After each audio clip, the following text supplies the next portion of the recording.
3, 2, 1. Shit. That was. We're keeping that in, please. Is that possible? Well, Yeah. my clap was well before your guys' clap. I hope it doesn't. I mean, I'm It's not all the right. one It's editing. a rough guide. I think we'll figure it out. But listeners, welcome to the Couch Command episode 1, because I unnecessarily said the first one was episode 0 because I want to do that 90s thing where they're like, I still support. I still support. count 0. Thank you. I liked it. I had fun. Today I have with me Sabrina. Hey, it's Sabrina. You can find me at Twitter, Twitch, and Instagram at VoidCatGaming. And I also have with us Matt. Hey, I'm Matt. You can find me Instagram at Doc Falconer and Twitter at the same. And those of you out there that may have once listened to HJU Radio and keep begging me to do that, we'll get there. We'll get there. But I did bring with me Vangelus. Hi, I'm Chris Vangelus Internet. I'm on Twitter as Vangelus, and I'm most everywhere else as Vangelus or Vangelus Central. And that's not my real name, but it basically could be, right? Right. Yeah. Yeah, but we call you Chris if you want. I mean, like... I like Chris Vangelus Mind Freak, because it's been like 8 years and I still find that funny. Perfect. Just the whole Chris title. Vangelus does the best Transformers podcast on the internet, and he's got me in, like, you're actually my inspiration for finding out that you just talk about whatever you want and make a podcast out of it. Like, I'm still amazed that you guys talk that long about, like, the engineering behind Transformers and the mythos, and it's so much fun to listen to. Oh, so, it's fun. Like, this year it's kind of, it's usually is weekly, and then there's like, sometimes I just get, held up with stuff, or I forget to edit an episode for a couple days. This year it's also just been like, we're just recording it and continuing on, and every now and then I would not notice 2 weeks go by, but we'll just keep recording anyway. We gotta, by the time you hear this, it should be up. You should check out episode 589 if you all want to hear some Evergreen. It'll be on YouTube as well. It's a conversation about aeronautics and Transformers with two friends of mine who work in aeronautics. Therefore, I get to say that it's an experts podcast. Cool. Nice. All right. Well, then, Vangelus, what have you been geeking on lately? Well, I just realized it's Sunday, which means a whole week went by since the last time we've talked off mic. So lately, I've been actually just like watching a lot of time disappear. But I spent a couple days, the last few days, building some Games Workshop models. I've been doing a lot of solo board gaming, and last year I picked up Blackstone Fortress, and then it just kind of sat in my living room for a while. So I heard it's a good solo game, so I busted it open and built the models and did the basing. I haven't actually played any games this week. They're in a big stack right now because my apartment is a warehouse, so I'm trying to figure out what to send over to, or carry, I should say, over to my storage unit so I can put all of my games on a shelf instead, so that there's some variance. But yeah, other than that, keeping up with a lot of solo board gamey stuff, keeping up with some video gamey stuff. We had a sad thing happen on Monday. The Transformers TCG was announced that it's over. In part due to COVID complications. They mentioned that it was doing all right, but wasn't meeting sales things, and COVID just put the nail in the coffin. And I think that's basically on point. It's not one of the big 3 collectible card games, so the fact that it lasted for 2 years and had 5 waves and a big money event is already kind of amazing. But I think it was on a string bean of needing store presence to continue and be reported to justify its existence, and right now, that ain't gonna happen. People are playing via webcam right now. How does this card game stack against the others? Pardon? I'm pretty sure I did. I think that was a card game pun, right? It was. Stack. Do you stack cards in your card Oh, games? how's it stack? I thought you said how'd it come back, and I was like, wait, it's coming back. How'd it come back? Transformers I get TCG, it. which by the way is now complete, and so it should be even easier to. Well, actually, no, you can just proxy it now. No one cares. But it's a very good card game. It's a shame it's done, because in Wave 5 they were not only in the midst of hitting another stride, but they'd set up some stuff that is never going to be officially finished now. Like they for instance, a promo character was Tidal Wave from Armada. A 3-card character who can combine together into robot mode if you set up stuff right. And one of the cards mentioned that you can partner him with a 4-star plane or a 4-star helicopter. There are no 4-star helicopter characters in the game right now. which means that they had been probably planning to have one in Wave 6. But it's a good game. It's a character combat game. It's by people at Wizards of the Coast. It's basically a bunch of people who work on Magic the Gathering having this cathartic experience of working on something that isn't Magic the Gathering. Which is a fun game to play, but boy, don't get into it unless you're prepared to really just get drowned in like 3 decades of or not 3, I guess, like almost 3 decades of that Magic the Gathering has to take into account every card that ever came out ever since 1990 whatever when it started.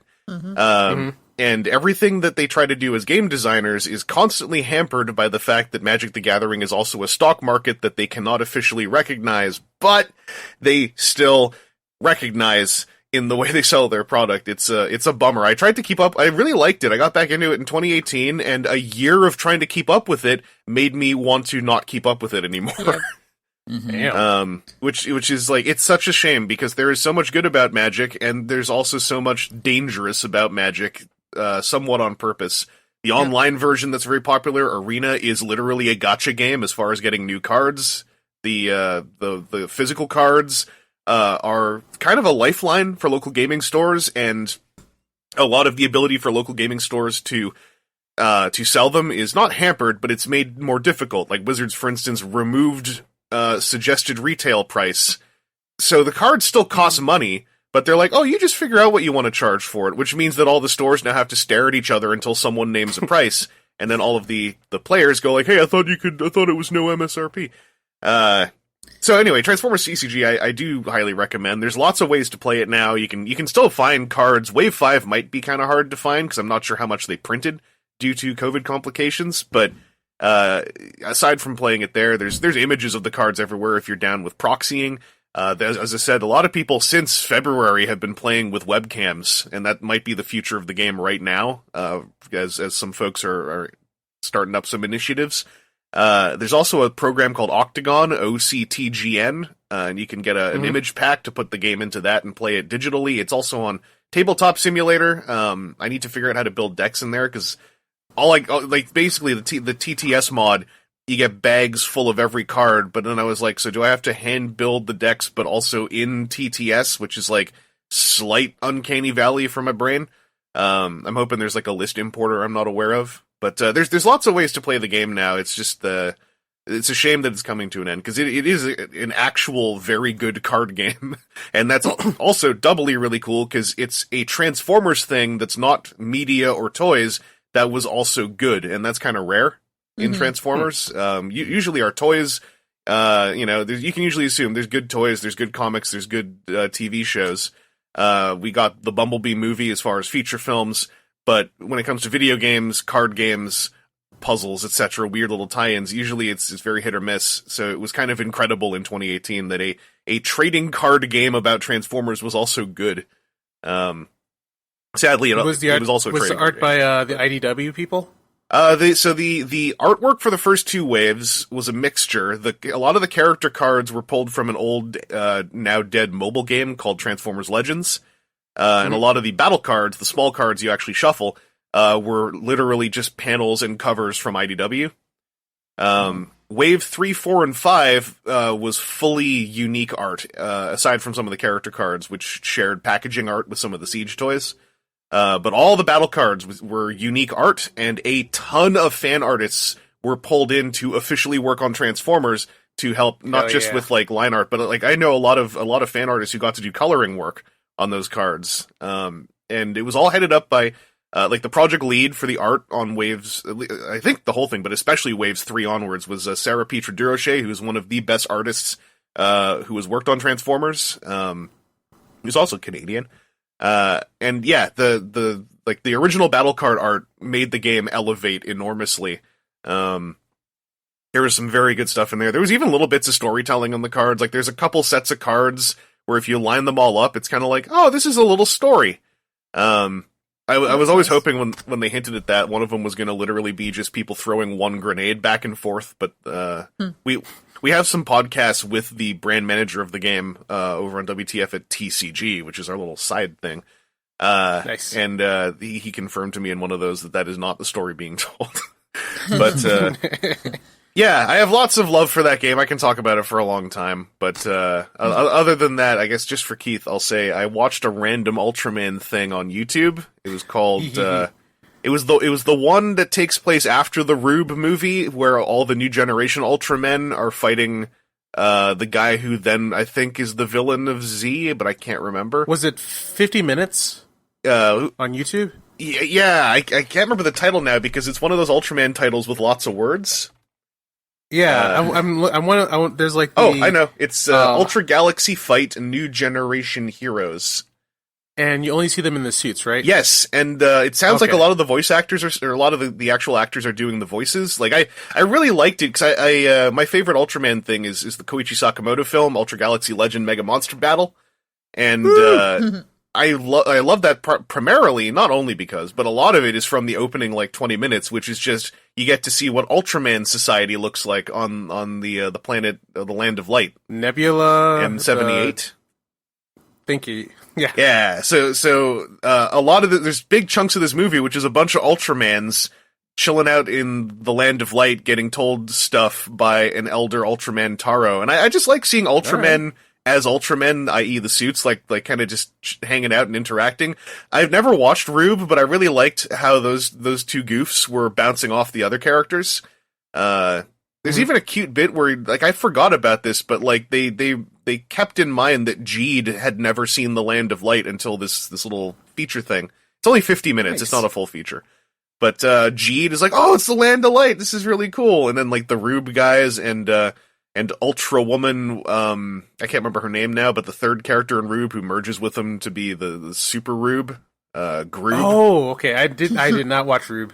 They seem fun. I think Rube was probably one of the more lighthearted ones, but that's why I really like ensemble films where everyone's fully in character, because then all the lighthearted characters. I think they said Rube, the two Rube guys were from another planet, which is where Orb was from.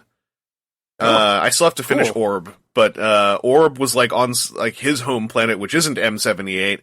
And then when he sees the two Rube guys, he's like, "Oh, you guys are from my place," and they were like, "Oh, you're from there too," and they got all excited. Cool. Yeah, love me some Ultraman. They do a sci-fi universe so freaking well and fun, and it all revolves around my boy Zero. I love it.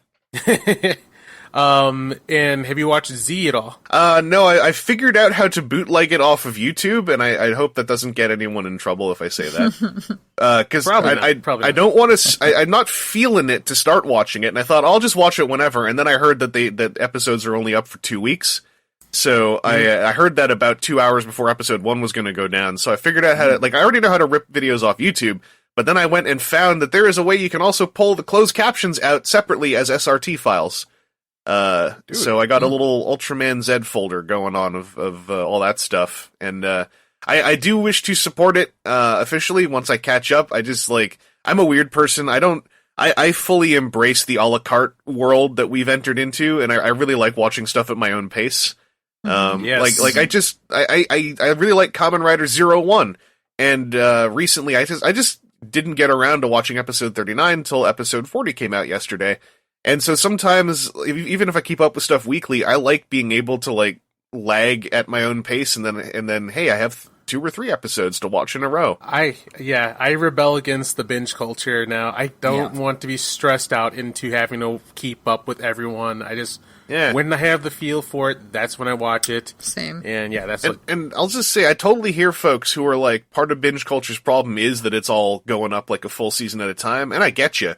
But I feel the pressure is exactly the same when it's we're putting up one episode a week, but also everyone's going to talk about the episode as soon as it's out. Then I'm well, now every week I got to watch it. And I get that that's what TV used to be like, but I like the small advancement of in a perfect scenario, here's a season, and also in a perfect scenario, all your friends will use one hashtag you can mute if you don't want to see them talking about the thing the moment it comes out. We're still working on that, and I'm still working on. Yeah, I'm also really bad at actually muting anything because it's too much work. I do feel like people have gotten a lot better about not spoiling things, not just putting out major plot points. Oh, 100%. 100%. I remember once upon a time people thought it was the 24-hour rule still worked that we used to have for one episode, but for a whole series. So it's like, yeah, we're dropping boy. the whole season on Netflix, and people 24 hours later would be like, well, it's been a day.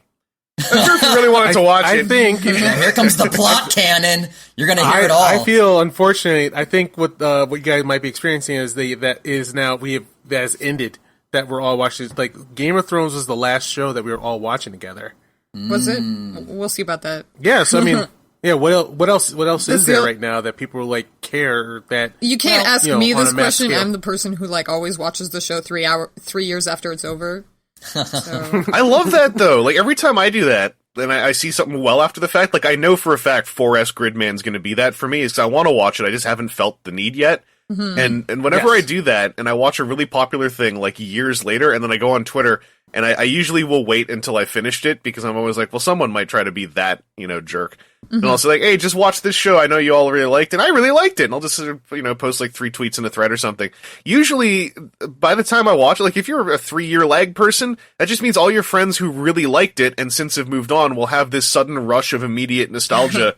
And go like, oh, I remember. Yeah, I really like that. And then half the time it's like, I really like that you're not mad about X, Y, and Z. And it's like, yeah, it's because I watched it all in a row. So I didn't have like a week between each one to like, sort of. I've been experiencing that with Stargate. Like, I got to Stargate like maybe 20 years late or something like that. And it's been beautiful. Like, it's the only thing that people care about that I post on Instagram. And all these like old Stargate fans are just following my posts going, oh, you're gonna be excited when you see this. And like people I don't know are like excited that I'm happy that I'm like, oh my god, this happened. They're like, he got to that part. Oh yeah. It's been so much fun. My friend Hoopla, like recently, just the other month, like watched all of Kamen Rider O's for the first time and was live tweeting bits of it. And I was having so much fun because there were parts where, like, he would say something like, "This just happened," and then I would just roll with it. Like if a character seemed to die, I'd be like, "Yeah, they're done. They're not coming back." And it's like in the middle of the series.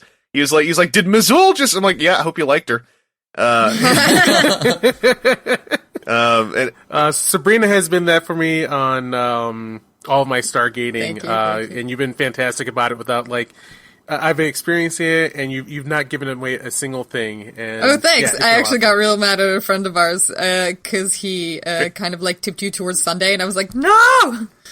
Yeah, you always want to. Every now and then, like you'll have the friend, they're well-meaning, but they're not good at it, and you want to just like grab them and go like, yo, I get it, but you need to stop. Because, like, all due respect, you're not good at this, and you're about to say something you shouldn't, and I'll teach you how to be good at it, but we got to dial this back. One last thing I'll say is just to, for those HJU folks, like, Kamen Rider Ghost is my current one. I've watched, like, about 12 episodes a year off and on since it aired, and I really like it every time I watch those 12 episodes and, like, keep inching my way forward.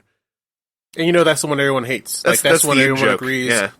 Yeah, they shake hands. Everyone dislikes Ghost. And then and that was like one of the first ones I couldn't make it all the way through. I was just like, I can't. I don't want to anymore. Yeah, it's although I did like it at the beginning. It's way better in 12 episode, not like a hard rule 12 episode chunks. It's just that ends up usually being around about it. But like, I just find like there's a lot of shows, especially like, serialized shows where week to week can end up being a worse viewing experience. Like, for instance, like with Ghost, people tell me about like, oh, but the pacing in those things. I'm like, yeah, but the pacing in those didn't matter. I watched 6 episodes in a row. So I time skipped a month and a half of whatever it is you went through. Same thing when I watched the first couple seasons of Walking Dead when they were on Netflix. People were like, oh, the prison season, and after I finished it, I was like, no, yeah, I get what you mean, but like, I was okay watching it because it didn't take me a year to watch through all that. I watched it in about like 4 days, and then I was like, afterwards, I was like, no, I can see how spending an entire season going through that, one chunk a week would just get irritating.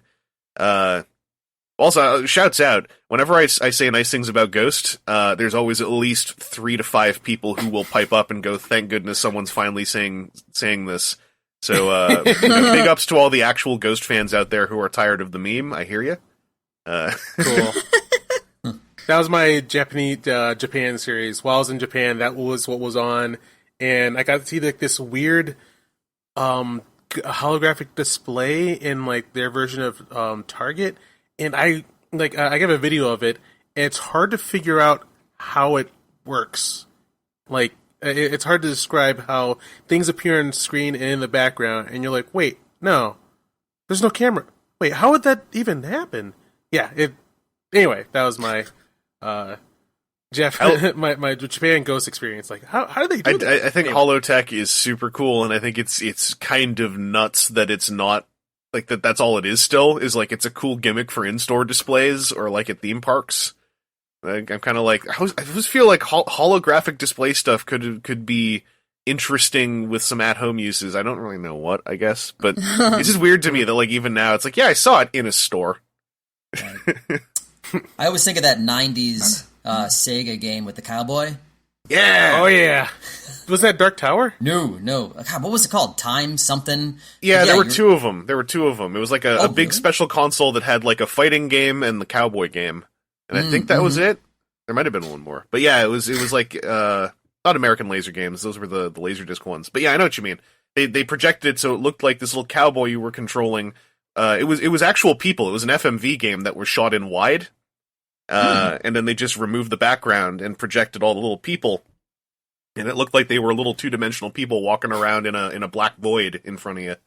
Yeah. My friends would tell me about it, and then like I'm like, oh my god, it's what? And like I tried so hard to find it in the city, and by the time I got there, the machine was out of order. So I've never seen it in person. So there was a bummer with that hardware. Is 'cause I remember when I was a kid. I remember this as a kid. If you were not a particular height and looking at it from a particular angle, nothing worked in the effect. Oof. Like you had to see it. You had to see it dead on at like I think slightly below eye level, or you couldn't see the little people walking around. They would just look like blips, basically. Yeah, that's accurate. They actually have one at the Barcade in Chelsea, and I played it I think earlier this year. And that's correct. You have to have it at just the right angle, and it's got like little wooden blocks that are painted this very, very bright orange and like yellow or something, and it's, as far as I could tell, it's basically unplayable. It's not a good game. Yeah, that's the other thing. I watched a playthrough on YouTube where someone I think used like rip footage or something, so it'd be easier to see. It's a dumbass game. It doesn't make any sense. No. And it looks like it's just a bunch of stage actors and I guess programmers in costumes. It doesn't make any sense. So I did not miss the greatest thing I ever heard. It's like, yeah, it makes less sense than your usual FMV game because it's like, there's no real set order to the scenes, but the scenes still seem to reference each other a little bit. It doesn't make any sense. Okay. The whole game, the fighting game also doesn't really make any sense as far as I recall, but it was a valiant effort. It's a cool effect. Exactly. Yeah. All right. Let's see. They tried the tech, up, they just failed with it. But, Yep. Yeah. Sabrina, what have you been geeking on lately? I'm finally watching What We Do in the Shadows. That Taika comedy, and my god, it is a treasure. Just, I have nothing bad to say about it. It if you haven't seen it yet, go. Have you seen the movie? No. Ooh. Okay. That I have seen the movie, and yeah, that my jaw dropped with how fantastic it was. And I've been told like the TV series is like go. You should see the TV series. It's not the movie cast, and I think the TV series works as something to watch after the movie. It is really good. Also, I'm glad that more people are getting exposed to Matt Berry. Matt Berry's a treasure. I mean, God, he's funny. Yeah. IT Crowd, always a gem. Matt Berry. Yeah, he's great. You should all watch Dark Place. That was my first Matt Berry. He's good in that. Yeah. Dr. Sanchez. You've never heard of Matt Berry? I think you'll recognize him when you see his face. I see him, and like he is that guy. When you hear his voice, you'll recognize him. He's very distinct. Yeah. Yep. What made you check out What We Do in Dark Places? What We Do in the Shadows? Oh no! There you go. What We Do in Dark Places. I've been planning on doing it. I was doing laundry. When I do laundry, I fold stuff and like watch whatever show at the same time. And I felt like watching something new. And it showed up on Netflix, and I was like, well, I was planning on seeing it anyway, so I'll watch it. It seems like a comedy. And then it's very much, that's the same kind of mockumentary style as Parks and Rec and The Office, which are also treasures. And I always love a bit of vampire comedy. I'm into that. And Matt Berry is someone who's usually in shows I enjoy, so I figured go for it, and I did not regret it. I'll echo Keith. Right. I recommend the movie too. It's Okay. It's because the nice thing that show does, it's not just taking the movie characters and recasting them. Like the movie characters and the cast of that show, there's like similarities, but nobody is 1 for 1. Everyone's like 1.5 to 0.5 as far as like the nice. ratio of carryover. It's really cool, and there's an entire character in the movie who's not whatsoever in at least the first season of that show. I still haven't seen the second season. Who Is was it in that Taika movie? Waititi? Is he still directing and I writing, think so. or is it a new team? He's Yeah. producing, I think, but is he also directing on that one?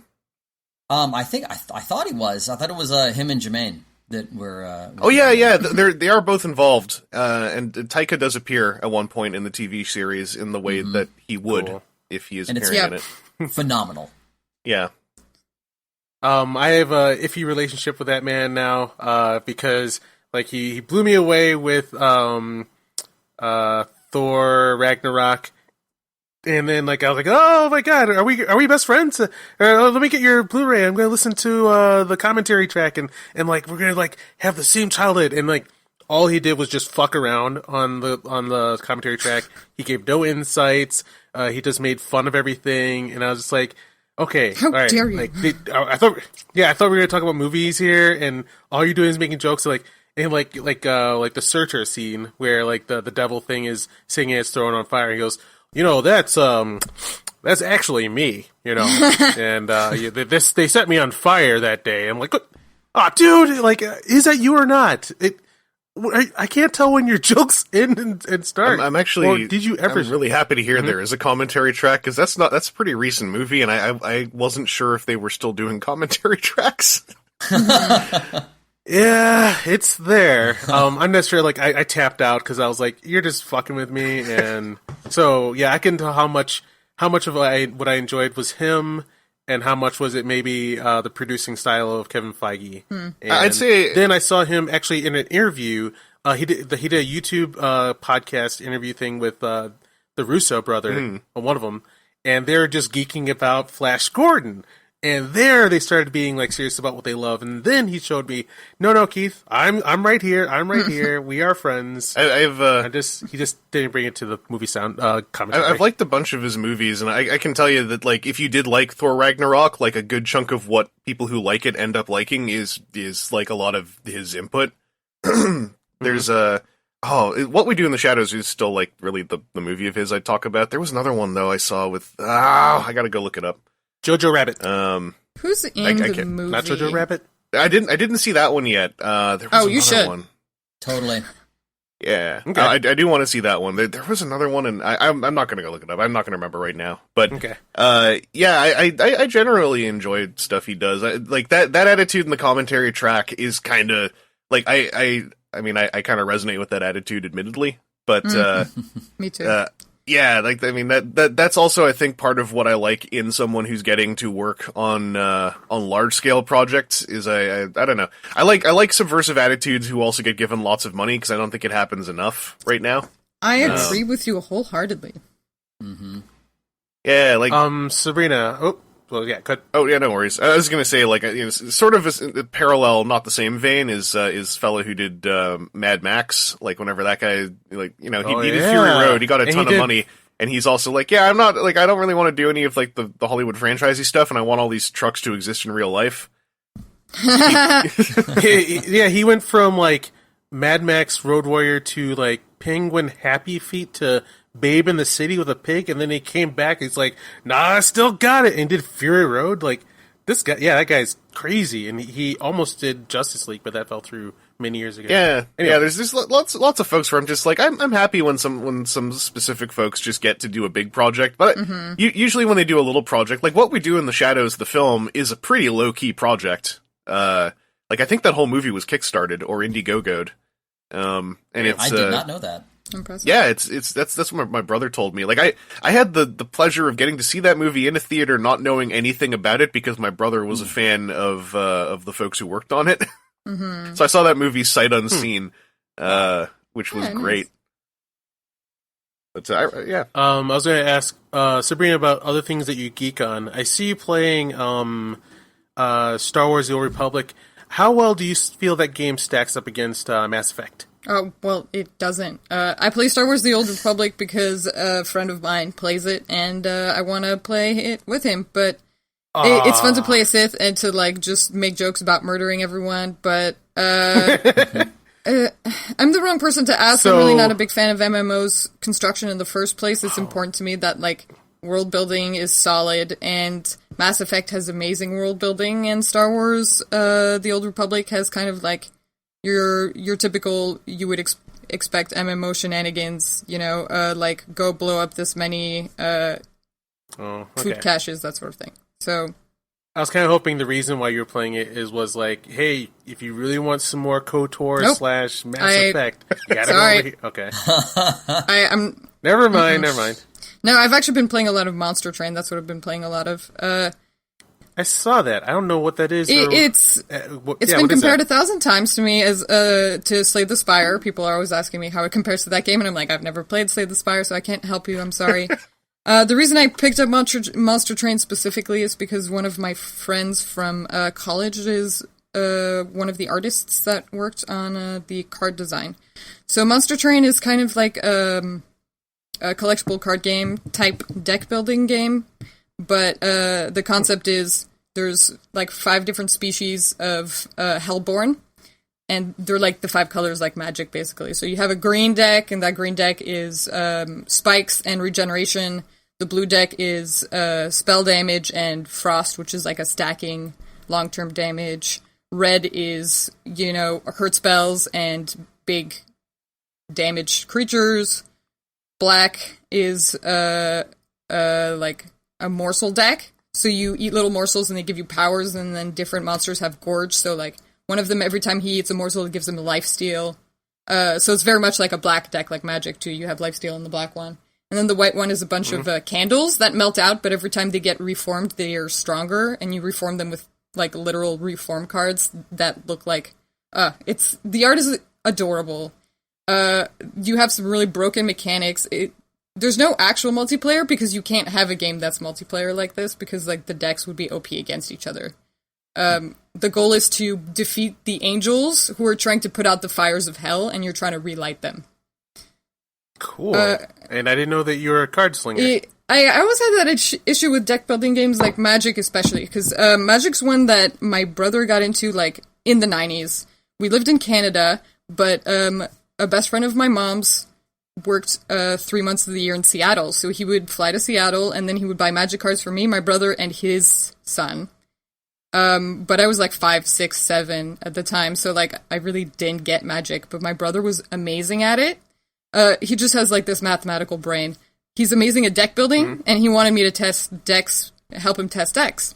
So I got good at like playing Magic when I could just read the cards in my hand, but actual deck building is a big weakness of mine. I just like, hand me 600 cards and I have no idea where to start. And my brother had 600 cards, you know. But the nice thing about Monster Train is like, you start with a deck based on the 2 colors that you pick, because you have a supporting and main color. Like Magic. And your main color determines what kind of champion you have and what the rest of your deck looks like. And then after you beat every boss, you get like randomized artifacts or like cards that you can add to your deck. So you, instead of choosing out of all of the choices, get like 3 choices at a time, and then you can upgrade the cards. So it makes the deck building really easy for me, and therefore I can try to work on my analytical brain without getting overwhelmed. So it's great. I really like it. It's really fun. It's like 45 minutes at a time. Fill up some space when you're taking a break. I really feel you on deck building stuff. Like, the only game I've ever been able to, like, deck build from scratch in is Transformers, because I was there day one and I got into it. Like, when I was playing Magic and people were like, you should play Commander, and I played some, like, this is fun, but, like, I don't really know what to do. I don't want to just, like, go build someone else's deck. And they're like, oh, just build your own deck. And so I try, and they're like, oh, you should use this card instead of this card, and this card instead of this card. And I'm like, what cards are you talking about? They're like, oh, they're from 1997, these ones are from 2006. And I'm like, yep. Oh, right, there's like 30 years of cards to Encyclopedia. I'm never going to know all of those. Yep.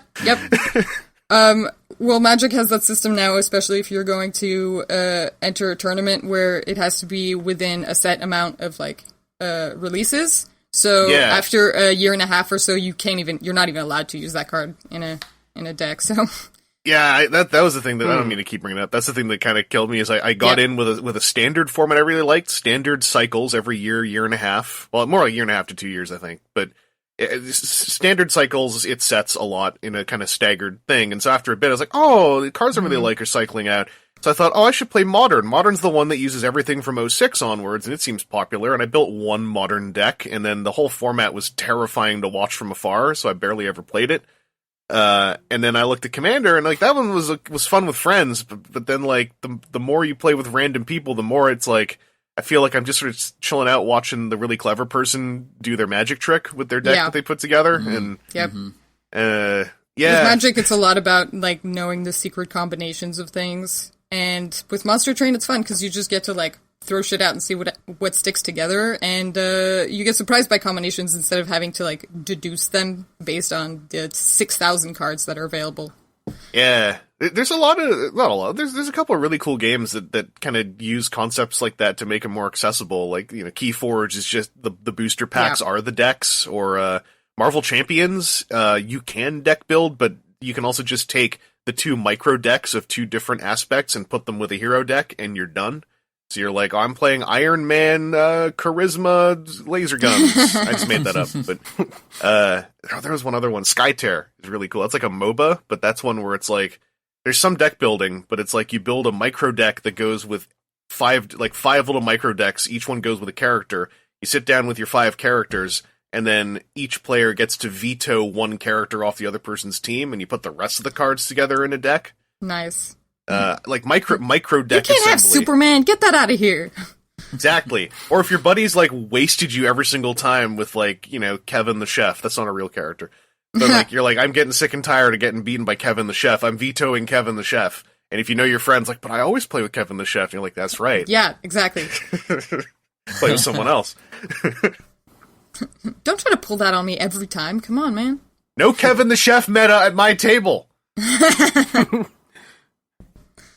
Let's see. Have you been geeking on anything else? I've been doing a bunch of tabletop roleplay stuff.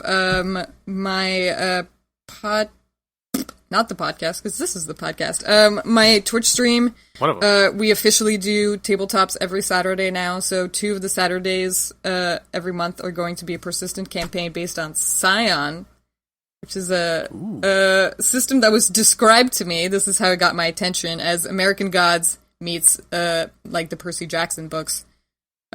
And you know that I am very weak for mythology, and particularly for Neil Gaiman's work, so, whoops. So we're playing a Scion campaign, and then the rest of the time I'm running players that are viewers on the channel through Dungeons & Dragons one-shots, or that Ghost game that I told you about last time. Cool. I just had one yesterday, actually. It was really fun. All right. Then Matthew, what have you been geeking on lately? I've just started watching Food Wars on Netflix. And I didn't really know what to expect. But the first time somebody ate something that tasted good, I was really surprised. The massive hentai explosion that happens when that happens. What? Or have you seen Food Wars? Oh, Food Wars is an anime. Mm-hmm. Yeah. Okay. No, I haven't seen it, but I think I can put together the clues here. What's a hentai explosion? No Soma. So the story behind this is the artist was a hentai artist before he did this, really? And he was woo, all right, I'm not really making it big and stuff, and my other passion, I love cooking, fucking love cooking. And then, he just started doing Food Wars, and he combined the two, and then it blew up, because, it's, battle anime over, recipes, and, the spoilers are, the ingredients or, techniques of cooking, and then, it does, actually shock you when you find out that, it's just crumpled up cookies, holy shit! And you're and, yeah, it's so much fun. And then, at first, every time someone bites into it, and, they're blown away by the taste, it cuts into like a cheesecake hentai sequence of like, oh my god, this fish is delicious, and then like she's thrown up in the air, and there's like a swirl of water that covers her bits, and like the fish that she ate like fly around her head or something like that. But then as the show goes on, it goes more toward cooking, and like he pulls way back on the hentai, but like it's still mind blowing, like the techniques you see. It is. It's a really fun watch. And at first, the cheesecake really kind of almost took me out of it. But then I decided I would, it's really well animated. You like the characters, and it builds up dramatic moments really well. So you pushed past it. Yeah, it pushed one of my friends away. He was like, I'm not down. It's with understandable. This. I was like, woo, hentai. But yeah, for me, I was like, yay, cheesecake. But it's but no, like, back of the box. The storytelling, the storytelling is fantastic. It's really great. And what I really like is it with other anime, with most anime that I guess I would watch. The tension builds, and there's two people standing toe to toe, and then somebody says just the right, and then they start fighting, right? But with this, it gets to that moment, you're like, oh wow, somebody's gonna get hit, but no, they just cook. They just start cooking at each other, and they raise their knife and they cut slowly, just glaring at each other, and basically, yeah, and it's really good. Like every time, like because this anime, I think about the pickle in my hamburgers. There's this one head to head where like they're cooking like maybe American cuisine or something like that, and like the one guy or girl, I can't remember who it was, but they said something like they're going through the technique of like one of them. I'm not gonna spoil that part. We were just talking about spoilers too. Yeah. But I'll just spoil the pickle. That's fine. Where, like, he's just like he's going through the meat and the seasoning and blah blah. And what everyone underestimates is the pickle. And like he has like specially like pickled pickles whatever, and he slices it up and puts it in. And like every time I have a good hamburger now, and I bite into the pickle part, I'm like, holy fuck, you right. People do underestimate pickles. It's true. They certainly do. And it's a very powerful taste, a pickle, and it can overpower things. But something else that I think this show is teaching me is that I don't cook a lot, but I do occasionally, and I was like, I'm okay. I'm like, no, I'm not. I'm really bad. I am. The same. We call those utilitarian cooks. Your cooking is fine. It's just not an art. Yeah, bear in mind, usually fair. If you're cooking, it's for the audience of you. So yeah. And right. And the audience is not happy right now. Okay, well, that's the case. They're gonna stop watching. I'm an unsatisfied audience. Like, yeah, if your only audience that is yourself is also not happy with the cooking, then like yes, things do need to probably shift up a little bit. I think so. And it's like. But yeah, like it makes you think deeper about when, like, like you post up some ramen that you made, that was good. Like, you put a little more effort into it, and like, there's a ramen episode, and what he does with an egg, man, you're like, holy fuck, what? That's real? Right. Yeah, and all the recipes you can do in real life, which is great. At some point I will try one. But yeah, those eggs, like that's, I think I mentioned on my Instagram, that's the first time I've hard boiled an egg in, I don't even know how long, 10, 20 years, something like that. I just don't hard boil eggs, I do sunny side up, I make a lot of omelets. I'm not a fan. Yeah, but because I think it was only because I would always over hard boil them. I had hard boiled them until like the inside was a powder, basically. The yolk was a powder. Yeah. And just, I've had those. Totally. And just kind of, wait, but just all you have to do is just not leave it in as long. Yeah, I mean, okay. I got a meat thermometer, and did you know that those take all the frightening parts away from cooking chicken? It's great.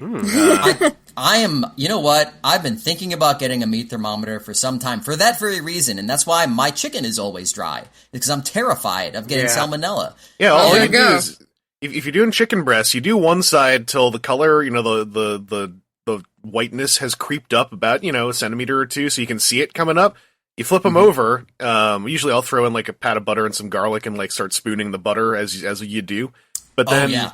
after like a minute, I'm like, I'm just going to stick the meat thermometer in here now, and then I'll just keep it cooking on this one side, but I'll just keep an eye until it hits 165. Nice. Yep. And then the moment it hits 165, all them things are dead, and I can take it off and then tent it for 5 minutes. I really like cooking, and in especially the current environment, I highly push for anyone who's like, I think I'm going to try to cook something. It's like, yeah, do it. You feel more autonomous, and also you invariably end up feeling less sick after you eat stuff. Oh my gosh, that's so true. That's so every time I order something, the amount of sodium I know that I am consuming from every place I get takeout from is frightening. I can feel it, and you're absolutely right. If I just like make a nice dish, like a chicken breast and some rice and like maybe a little bit of greens, that's great. Wonderful. Doesn't need to be fancy. And if you don't want to put sodium in, then it's like, hey, you know what? Sodium is not naturally occurring as like an ingredient that is just manifesting on top of this thing, so I can just put a little bit on if I want to. You can even put some on, like, you probably shouldn't, but if you really wanted to, you could put it on afterwards. Totally.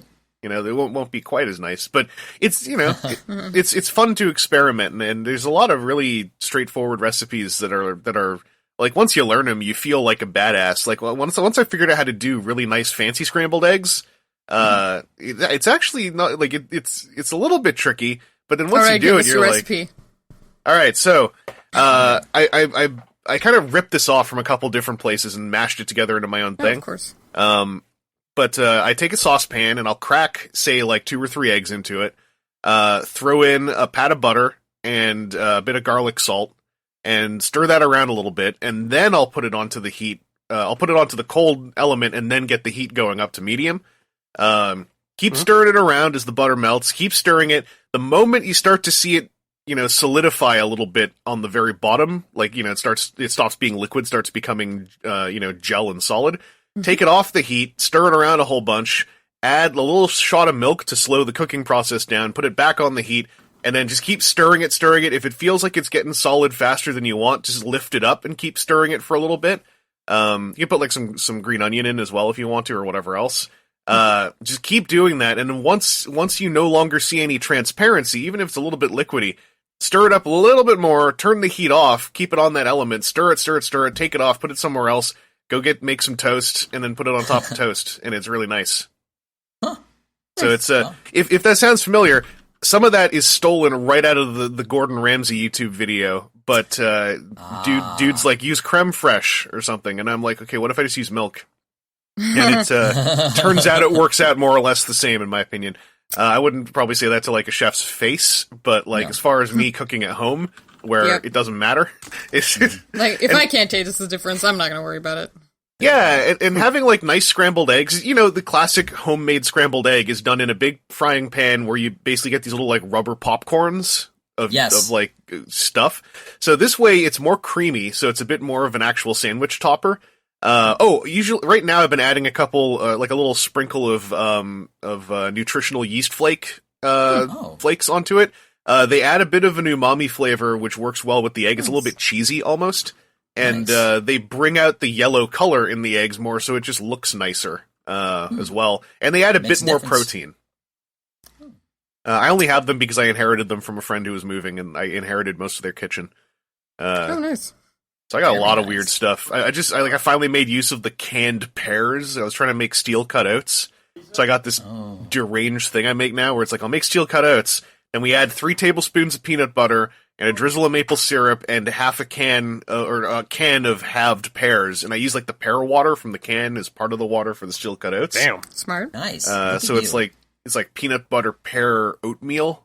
Very nice. Very, very good. I got some steel cut oats.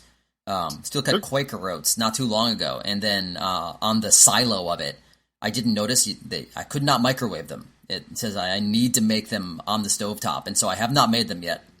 It's if you just follow the directions, it'll work. They're just it'll look like it's not working about 80% of the time. You're just like, this is a bunch of water and kernels. And then like the absorption just starts to happen. It's like, it ends up being kind of like watery oatmeal. It's like very bland because it's just oats in water. Right. And so usually they'll say like afterwards, make a bowl, then add a bit of milk and some sugar or maple syrup or something. And that's probably smarter. I'm just lazy, so I'm like, what if I just mix it right in so it's all ready to go and I can just nuke up the extras later on? And I got into using, I usually, with peanut butter in oatmeal, I got into doing that, and specifically with the slightly junkier peanut butter that has salt and sugar added to it.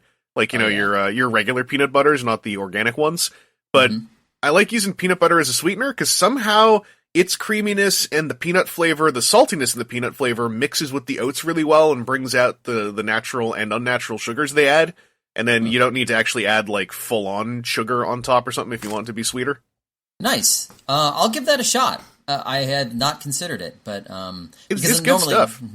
Yeah, I make your standard oatmeals and whatnot, and I'll throw some honey on top of it, or maybe some some kind of nuts or something like that, and it's good. It's good, but I'll give peanut butter. Even if you just do that with the steel cutouts, it'll probably be fine. And yeah, to anyone out there, this sounds like a 70-year-old person talking to you, but like steel cutouts in the morning is real good fiber wise. Makes your poop run a smoother operation. That's important in the morning. Mm-hmm.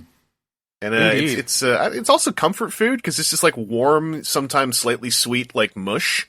And if it's like if you didn't sleep very well or something, you're like, I just want to chew on some warm mush with chewy bits inside. It is excellent sick food. Oh yeah. Oh, absolutely. Because there's no hard digestion going on. It's just like it's just kind of like fiber slurry, but it tastes okay and it's chewy. Fiber slurry. What a great word, slurry. Slurry. One of my favorites. All right.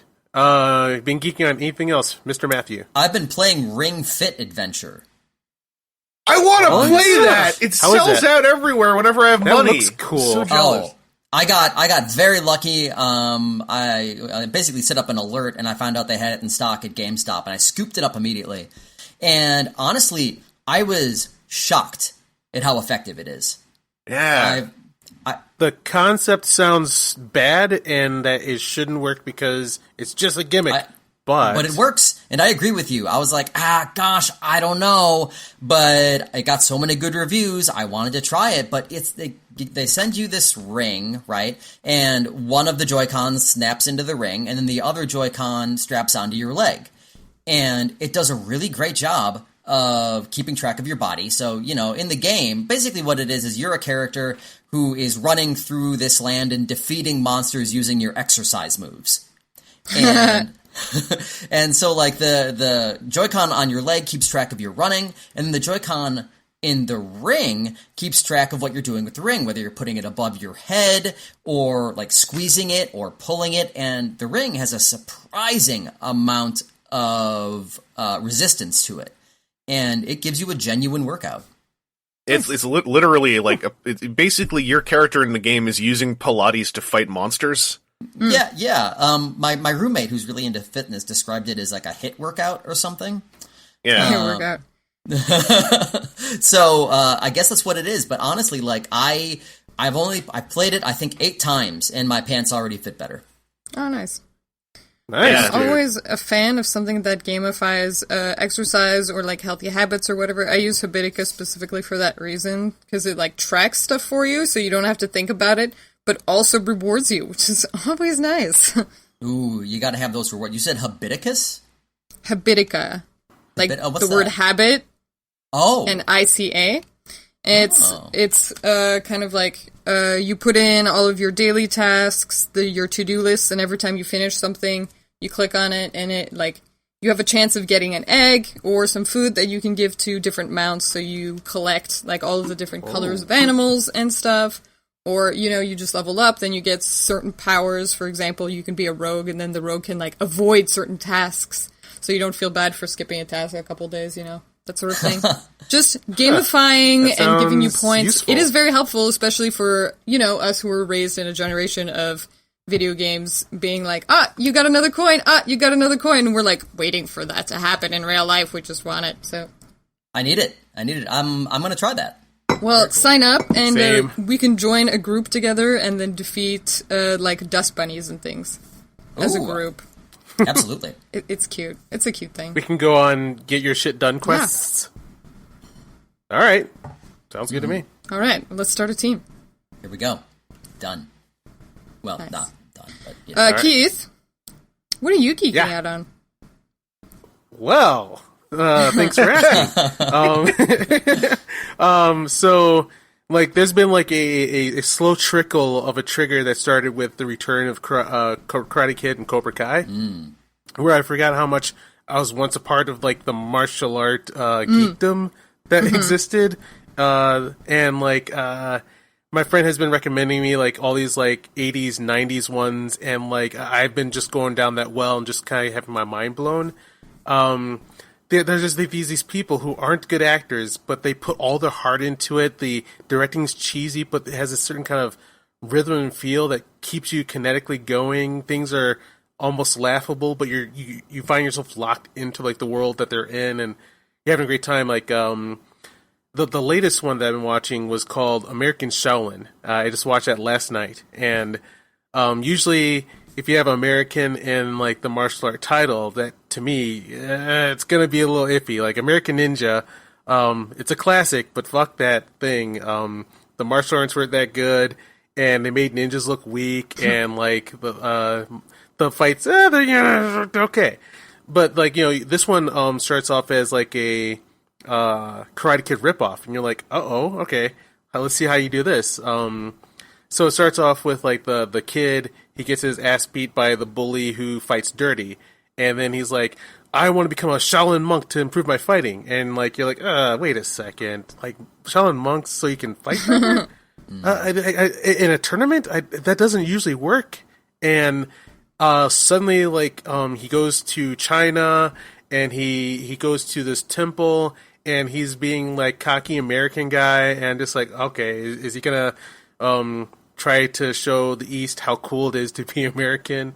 And it's genuine. He doesn't. The monk temple breaks him down in a beautiful way that allows him to keep his personality, but know that he needs to grow beyond what he was when he showed up. Daniel Dae Kim is in it, and I didn't know he was a martial artist. It's like 1991, so he's really young.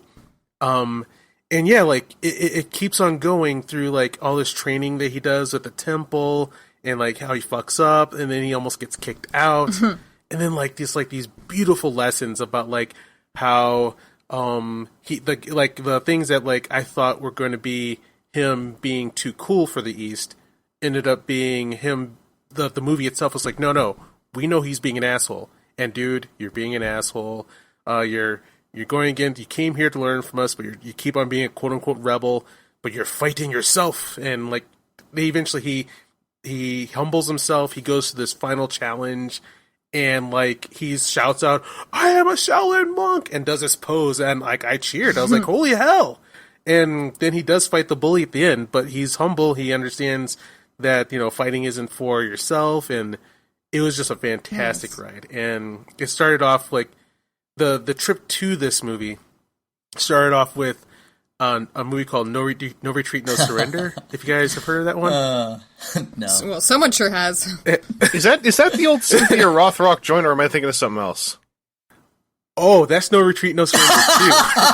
I didn't know there were two. Which I found out existed. I've learned something. Which I found out existed when I started down this road. So like, I'm like, Karate Kid 2 and 3, and okay, and now let me go to this one ripoff, No Retreat, No Surrender, where a kid gets taught by the ghost of Bruce Lee to fight Jean-Claude Van Damme. That sounds like a Jean-Claude Van Damme's that sounds first like a movie. Stan Bush song. And what to my grand surprise, I was like, wait, holy fuck, the martial arts is amazing here. What's going on here? And like, there's like a Asian director who brought his style to the ripoff to actually do really good martial arts. Nice. And then like this person went on to make a couple other movies, and then there's No Retreat, No Surrender 2 and 3, and like they have nothing to do with each other except for the name. I'm not sure why they did that. But once again, Cynthia Rothrock's in the second one. And then there's a guy named Keith Vitelli in the third one, who I hear is a cigar-smoking, whiskey-drinking Trump supporter. And in the movie, he's a shitty guy. Like, he's really cruel to women, and he laughs about it, and he thinks he's cool. and like fuck this guy. Holy shit, he's a good martial artist. It was an interesting experience watching him, like kind of being disgusted at the person that he is, and then like I'm enjoying laughing at him and not in a cruel way. I see the fool that he is and that he doesn't see, but it's fun to watch him go. And then it keeps, there's this thing that I've been keep questioning myself on, assholes that do incredible art, like Orson Scott Card, terrible person, but his Ender's Game series is full of characters that wouldn't like him. Like I'm still baffled that he wrote that. And then Keith Vitale, he's art in motion. Like when he starts going, and then he does this like shuffle with his feet before he starts kicking, and just like, god damn, he's good. So it's just like an interesting feeling of like a person who's you wouldn't like, but the art, you can't help but go, wow, that was beautiful. And yeah, that has been my like interesting trip through these martial art movies, and I got a couple more to check out. So that's one of the things I've been geeking on. The other thing is getting back into Ultraman with Ultraman Z. So I had Ultraman Kick for a little while, and they eventually, you get to those series that you find out that it's not the brand name that you're in love with, but the creators that were doing it. Yes, and you've been talking about those series. They lean to me like they lean too hard into like for babies and for toys, and then this latest one comes out, and it was goofy at first, and I was like, oh god, am I gonna hate this one too? But then it hits a tone of being perfectly simple, and that's what I started loving. Like it's like these like good-natured heroes. They have their base. They have giant robots that can only last for 5 minutes. They look a little silly, but like the whoever's making the show, everyone gets it. They all get the tone they're going for. They all mean it, and they've been bringing back old heroes or new old heroes. Like there's a kid named Ultraman Geed, who a couple years ago, like I can't remember how many years. Just like ago I think 2 years ago, because it was Geed, then Rube, then Zed. So 2 years ago. Okay. Yeah, so he's still like, he's a kid in the show and he's still new, but now that's been 2-3 years in, like he shows up in this show and now he's the veteran. And it's kind of cool to see him grow from the little geek that like collected toys, who is now an older geek that he still has this like keychain toy that of his television hero that he likes, but like the new hero's like, you're Ultraman Geed, you're so cool. And it's just like, man, all right, I'm back, and I think I'm gonna pick up some toys. So, yeah, that's what I've been geeking on: Ultraman and martial arts. It's also a ton of, not to keep the tangent going, but I gotta say, I went to look up because I'm like, I still got to get the Orb Blu-ray because I want to watch Orb because I liked what I was seeing, and I like the idea of what I've heard of what comes next. And then I looked and I'm like, wait, there's even they did because they did for Orb and Geed, they released this thing where it's like, yeah, for $30, here's the entire series plus its movie in a Blu-ray set. Oh, nice! $30. They've now done that for a couple other series too. I can't remember off the top. I think one of them might be X, but I can't remember. There's like 3 or 4 of them now of new generation Ultramen, where it's like, hey, here's the whole series on Blu-ray for like a pittance. I really want to pick some of those up now because I could watch it on Crunchyroll still, but like I hated streaming it on Crunchyroll because it always janked out every like 20 minutes, and it might not be a problem anymore, but I want to just have it there, and I want to give the Geed movie a shot too, because I like Geed, but admittedly I like Geed more so for Zero. Because of the one dude, or for me, the one dude who kept on doing a Bruce that was Lee Zero's impression. host. Yeah, He's yeah. a human. Yes, I liked how he got guy. referenced in that 50-minute movie I watched. There's a throwaway line where Zero gets an upgrade form, and Geed is like, Don't tell Leto that you can do that without him because he'll probably feel really bummed out. Cool. cute. Yeah. Is that human actor ever going to come back? It feels like I haven't really kept up with them. I don't really know what they do. Like I was gonna say I don't really know what they do with human actors in Ultraman, but then apparently 15 of them or whatever have already shown up in Zed. So So, yeah, yeah. Former villain, like it was really cool. And like this Ultraman Z or Zed. I don't know why you Outlanders say Zed because it's how you sounds. That's how we started saying it first. You guys are the ones who made it weird. Pretty sure it's Z. I'm actually not having this conversation we got with rid you of, like, because Canadians do say Zed, but I personally do say Z, so I'm the wrong person to have this fight with. I used to interchange, but then the more I noticed that every time I say Zed, someone reacts, I'm like, well, I'm just going to keep saying Zed now. That's a great. Actually, I respect that. That's a legitimate good reason to keep saying it. In Ultraman Z, they say Zed. Yeah. In Stargate Atlantis, they say Zed. No. Not everyone says Zed. Some say Z, some say Zed. Anyway, but in Ultraman Z, there's like this one actor who's like, you know, part of like the strike team, and like he looked familiar and stuff, and I didn't know it was the same actor who was the villain from 2 to 3 years ago.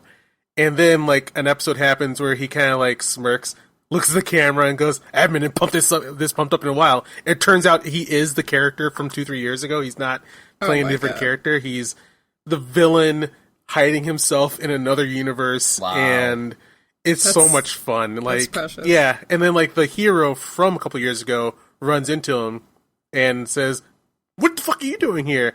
And he says, the former villain guy goes, "If I told you I was here to help humanity, would you believe me?" Wink, wink, wink. And like, yeah, you don't know what he's doing there, or what he's up to, but yeah, it's a fun ride. They do some fun. They do a fun gag like that in that Kamen Rider movie that was the big like first streamed Heisei movie a couple weeks ago. Generations Final. They do a fun bit of that with Otoya's actor.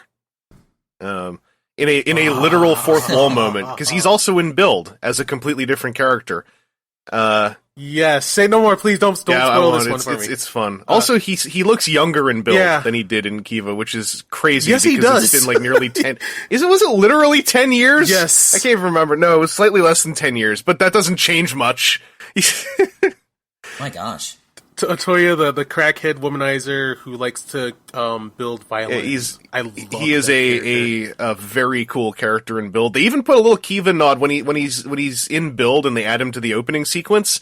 There is a split second in the background shot where they do a bunch of different shots from the same angle of in the coffee shop. In the very back, there just happens to be like a big like cello, and for a half second, the actor for one of the shots is just like kind of squatting and staring at the cello.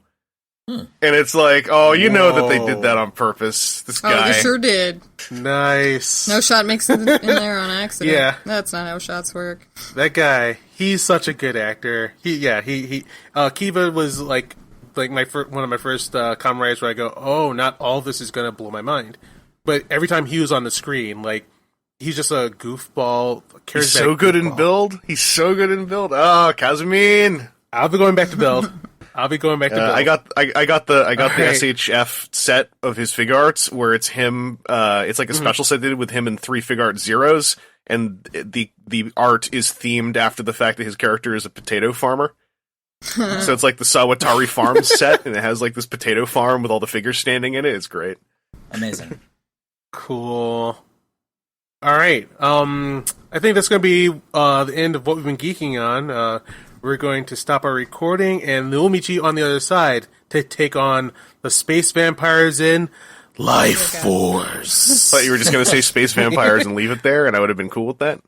We're just going to fight some space vampires. More about that. All right. On the other side. See you there.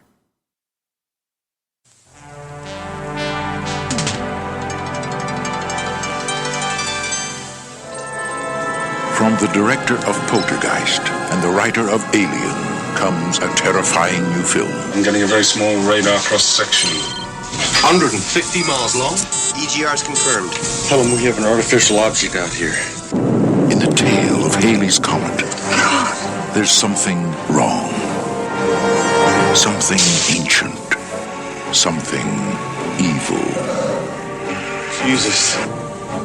Houston, we have a problem. Something's happening to me. Something hungry that's brought to Earth. She's destroyed worlds. That girl was no girl. She was totally alien to this planet and our life form, and totally dangerous.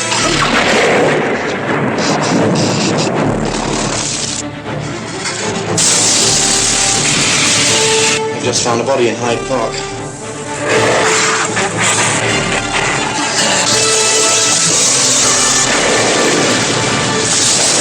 Lifeforce.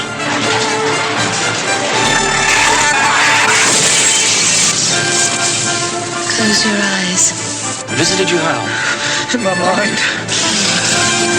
Let it go!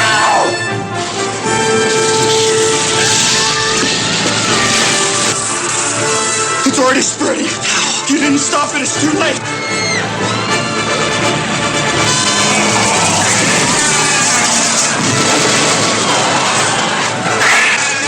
Come. Be with me. Lifeforce. The terror has just begun.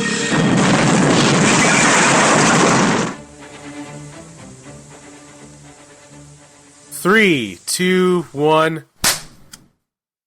I feel like we all clap differently, but the guy who does our sound is a master at this. And like he's Sonic Klang, and apparently he's famous for doing like Doom soundtracks. He actually helped with the Doom soundtrack, or he put it on. Anyway, Shouts out to audio editors. Shouts out to audio editors. Pay your editors. Respect your editors. If you can't pay them, just treat them well. Editors need to be treated better all the time. Thank you, Brian. I have biases. For hooking us up. Biases. Thank you.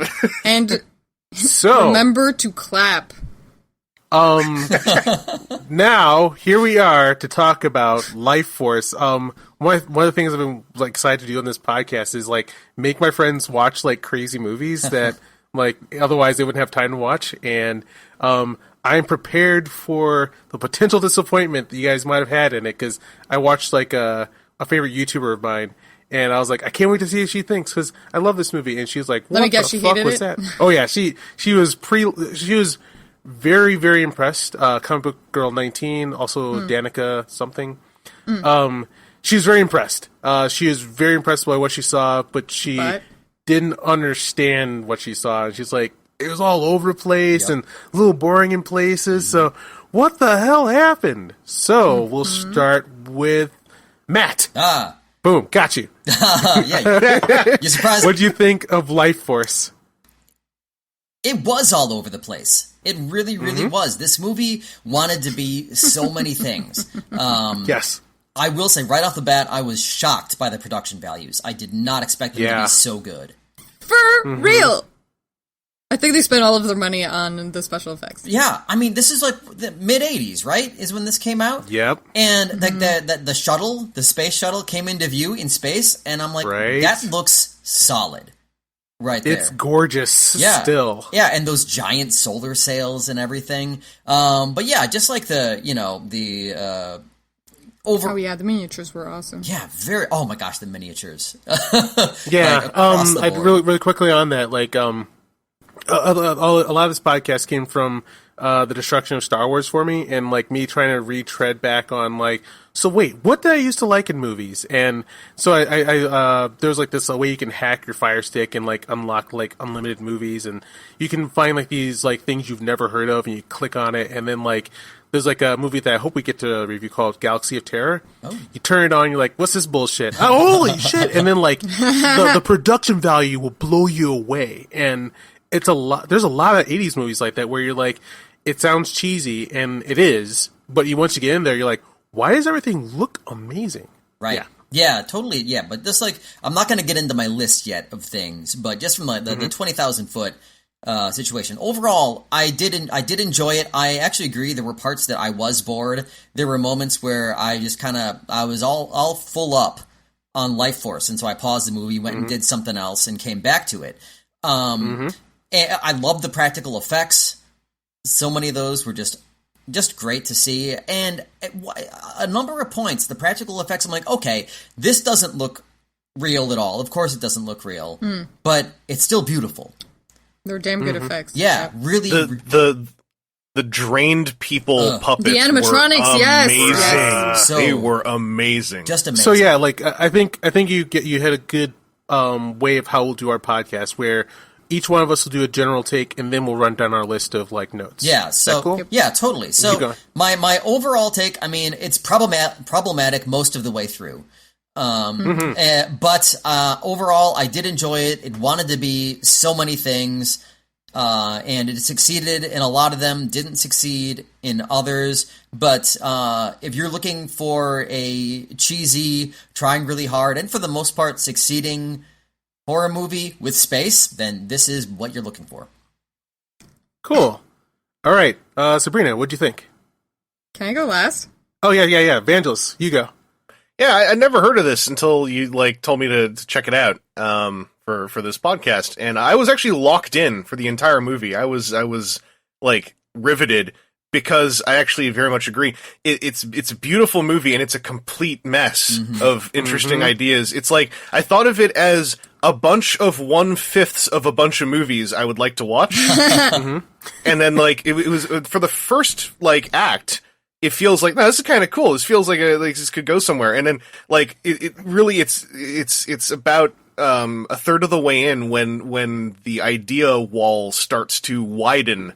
And then it kind of culminates in, by the way, there's a zombie apocalypse that's not zombies. My God. And you're just like, you didn't really need to throw zombies in. And I was actually more interested in these not being zombies based on the first one who this happened to. The young man who briefly got his life force back, and then that's if it was more of that would have got me. Like, it was just a lot of like neat ideas, and it was fascinating to watch. I had to go read at least the Wikipedia article afterwards. There's fascinating trivia in this as well. There's the whole thing about the U.S. cut that removed actors and dubbed a couple of them. What? What? There's also apparently one of the male vampires said that's straight up like. There are scenes that never got shot because they ran out of money like multiple times. That sounds about right. And when I read that, I was like, yeah, it feels like there were scenes missing. And I kept forgetting there were male vampires. Yeah. Even when I was watching the movie. They were not They are featured. easy to forget. Yeah.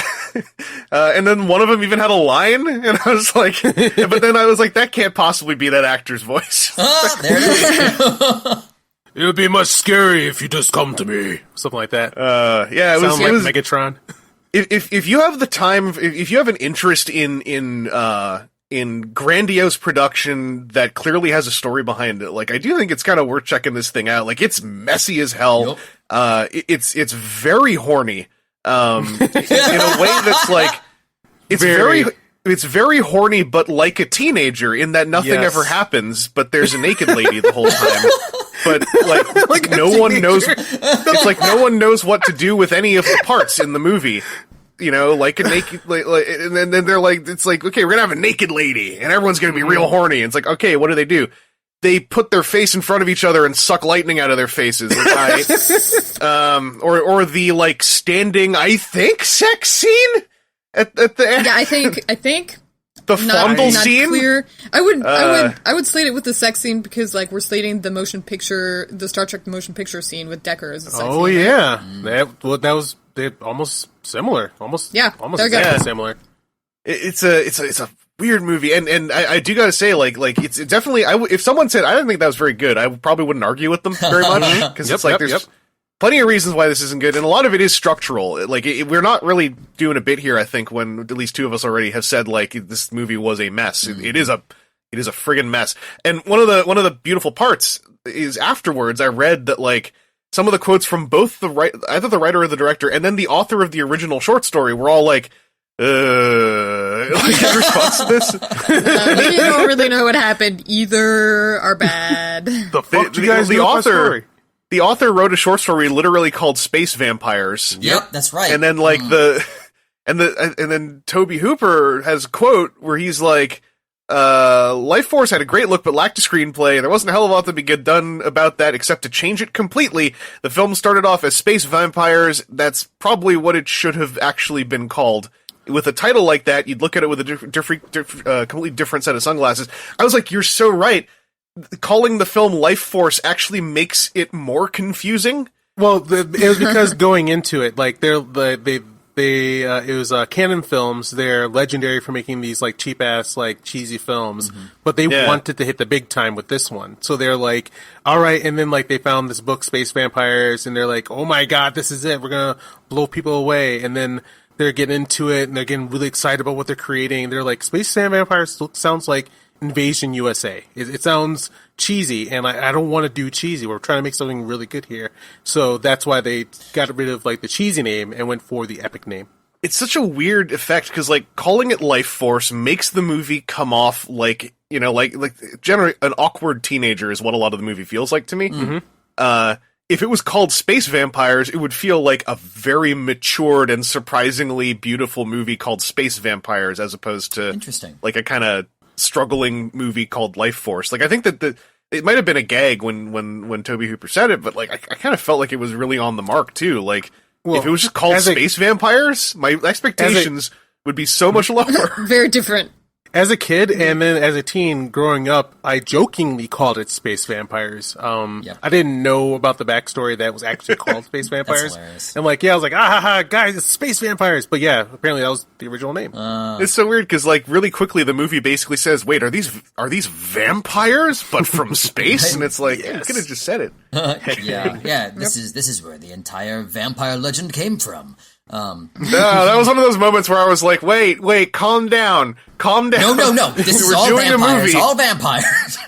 Hold on. They set it up early with the Halley's Comet thing, though. Yeah. But like, it didn't need to be said. Like, I could have put that together. And I think back then it was not as easy to put together because it was so massively unconventional. Can I jump in now? Yeah, sure. One last thing I want to throw in. A lot of the actors did a really good job. Yes. Especially all things considered. Like when I'm kind of sound like I'm dunking on the movie, it's like it also looks beautiful and the actors are going for it. Yeah, they are. With like kind of with nothing. And it's fun to watch. Like there's a lot of actors in this you don't really see in a lot of other places unless you start digging back into film history. A lot of British actors, a lot of stage actors. I have a gag about Patrick Stewart, but I'll wait until he comes up. Nice. Because he made me laugh in a fun way. I was pleased to see him. But yeah, Keith, go ahead. All right. So for me, I go way back with this one. This was the movie that me and my friends would get away with seeing naked women in. Like we're young boys and stuff, and like you don't get to see that. Like you can't. It's forbidden. But then like you say, hey mom, me and my friends gonna watch Space Vampires Lifeforce, and like no parent wants to see that stupid shit. So you're like, cool, all right. And then like they all leave the room. We're like, and we sit down and we watch it, and like our minds are blown by that much nudity, and we're like, whoa. But then like, the fantasy aspect of it was we kept on coming back to it. It was like we liked our Star Wars and Star Wars ripoffs, and this was so bizarre and pulled together. Like I didn't know the word. I didn't know how to say it back then, but I loved the unconventional story structure. Like the mess of it was just like not knowing what's going to happen next or how things happen next. Like in the middle of the story, you should have like a mid-boss throwdown or something like that, but it doesn't happen. Like you have like this weird detective thing where people are being now boring and like they're tracking people down. And then holy shit, the things are exploding. You're like, what is this movie? And like it just stuck with us throughout time. Like sure, young boys being pervy, but then like we'd come back around like, god damn, like that last act. Like we didn't say that, but we're like everything's exploding. Like yeah.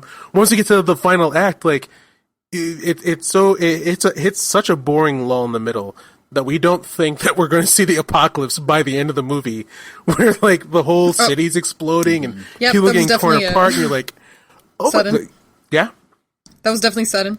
Yeah. Oh my god. Yeah. So like, I actually had a small letdown because when they kind of went like, and London has fallen out of nowhere, I was like, okay, and then like London didn't fall as much as I wanted it to.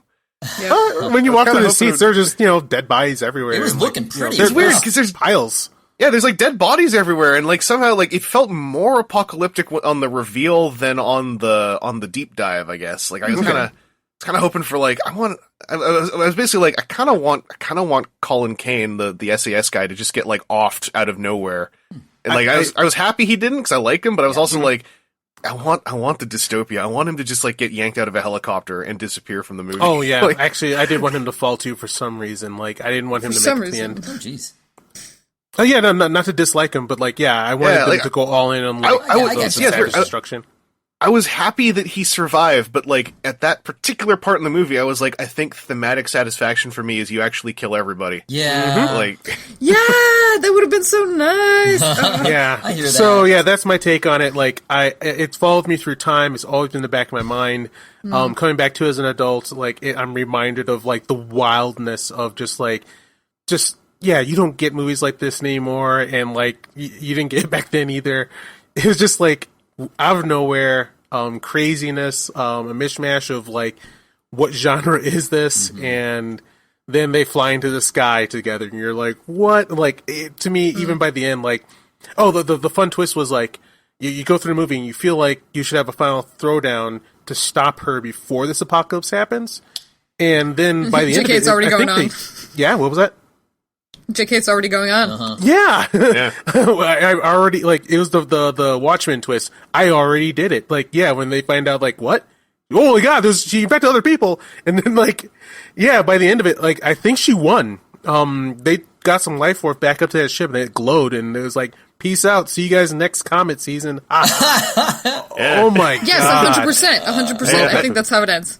I could 100% see, this is not a bit either. Like, I think that if, like, you're a, teenager, really young, and you catch this movie kind of off the grid and you just check it out, I could see this movie leaving an impact. Like, if I saw this when I was in high school, I would never forget this movie. Like, yeah, when I was posting on my Facebook, one of the guys I used to watch it with as a kid just posted, "LOL! Oh my god, this movie!" Oh shit. Hey, you guys talk filler. I need to go outside and grab my plants because apparently a storm's about to hit. Okay. Be right back. All right. Get those plants. So here's some filler. The next time Haley's Comet is coming is 2061. I'll be ready. We'll still be alive. Yeah. Yeah. I'll be ready. Fingers crossed. I'll be alive. That'll be perfect timing for me to have my life force transferred into another vessel. So that I can continue. I'll be. Yeah, I agree. If I'm still kicking, I'll be about ready at that point. I'm just gonna prop up on my porch with some popcorn. Flood advisory. We got a flood advisory. Okay. Mm-hmm. Yeah, like wow. I'm looking out the window. It does that specific kind of like darkening and the wind's going. I'm like, oh shit. Mm-hmm. Oh yeah. Yeah, we gotta not to pull the curtain back too much. Over here in Toronto, we're in a humidity thunderstorm cycle. Huh? Oh. So we're about a day or two away from our next thunderstorm. I'm looking forward to that 80% humidex, by which I mean I'm not looking forward to the 80% humidex. One of my friends is in New York. They're experiencing about the same kind of weather right now, and humidity and heat makes her prone to migraines, so she's not having a good summer. Woo! Yeah. Sabrina, what do you think of Lifeforce?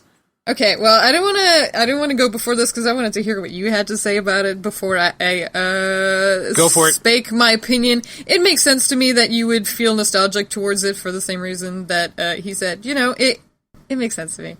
Mm-hmm. But while I was watching this movie, I was like, did I make Keith mad? Is he punishing me? Why am I being forced to watch this? Okay, you have to understand, like, from my perspective, the fact that it's horny is, like, 80% of the movie. You literally see 3 female characters. One of them is the one who just, like, makes, rolls her eyes when they're like, oh my god, this woman is perfect. One of them is the body that she, like, inhabits, that you never see speak as herself, and actually the only time you see her as herself, she's, like, an animatronic desiccated body. And the third one spends most of her time naked and unconscious. Mm-hmm. Just let that sink in for a sec. Also, there was absolutely no minorities in this film whatsoever. Not a single one that I saw. It was a British-ass movie, and it took me a bit to I actually had to look up to see if the guy playing Colonel Carlson was American or not, because his accent was so weird. Yep. Mm-hmm. I was like, is this guy British? He's not. He's American. Apparently he's a chameleonic actor who, like, just gets eaten by roles. But I was like, this whole thing, it took me a second. I was really, like staring where I was like, wait, this is just British. This is a British as hell movie. And then it's like, yeah, it's a UK production. I was like, this is such an American feeling movie. Yeah, like right. in the concept, but like, it's just British as hell. All these like stage actors. Yeah, there were a lot of stage actors. It was insane. It was like, wait, I know some of these names. Yeah. Not from film. What's happening right now? I did like the Halley's Comet plot. I thought, oh my god, the beginning of this movie really made me miss, like, 80s sci-fi because they used fucking colors. Yeah. Did you see that? There were, like, crisp whites, reds, oranges, blues, greens, all of the colors. Oh my god, it's like we can do more than blue and orange? Who knew? Yeah, like a unique color palette. Like, I feel like movies lately have, they all have started to the have same color palette, a similar look, yeah. There's actually, like, a certain filter you can apply to cameras that's like a grime filter, and if you ever apply it to something footage that you've taken, you'll be like, oh, this looks familiar. Yeah. Any other thoughts? Oh yeah, I have plenty, and we'll go through them, but yeah, it was just very horny, and kind of frustrating in that aspect. I'm always a fan of, like, wonky vampire lore, so I actually got really excited when they were like, okay, it's an alien from the comet, and it, like, bred vampires last time the comet was here, and that's why we're still talking about them, and now that it's back,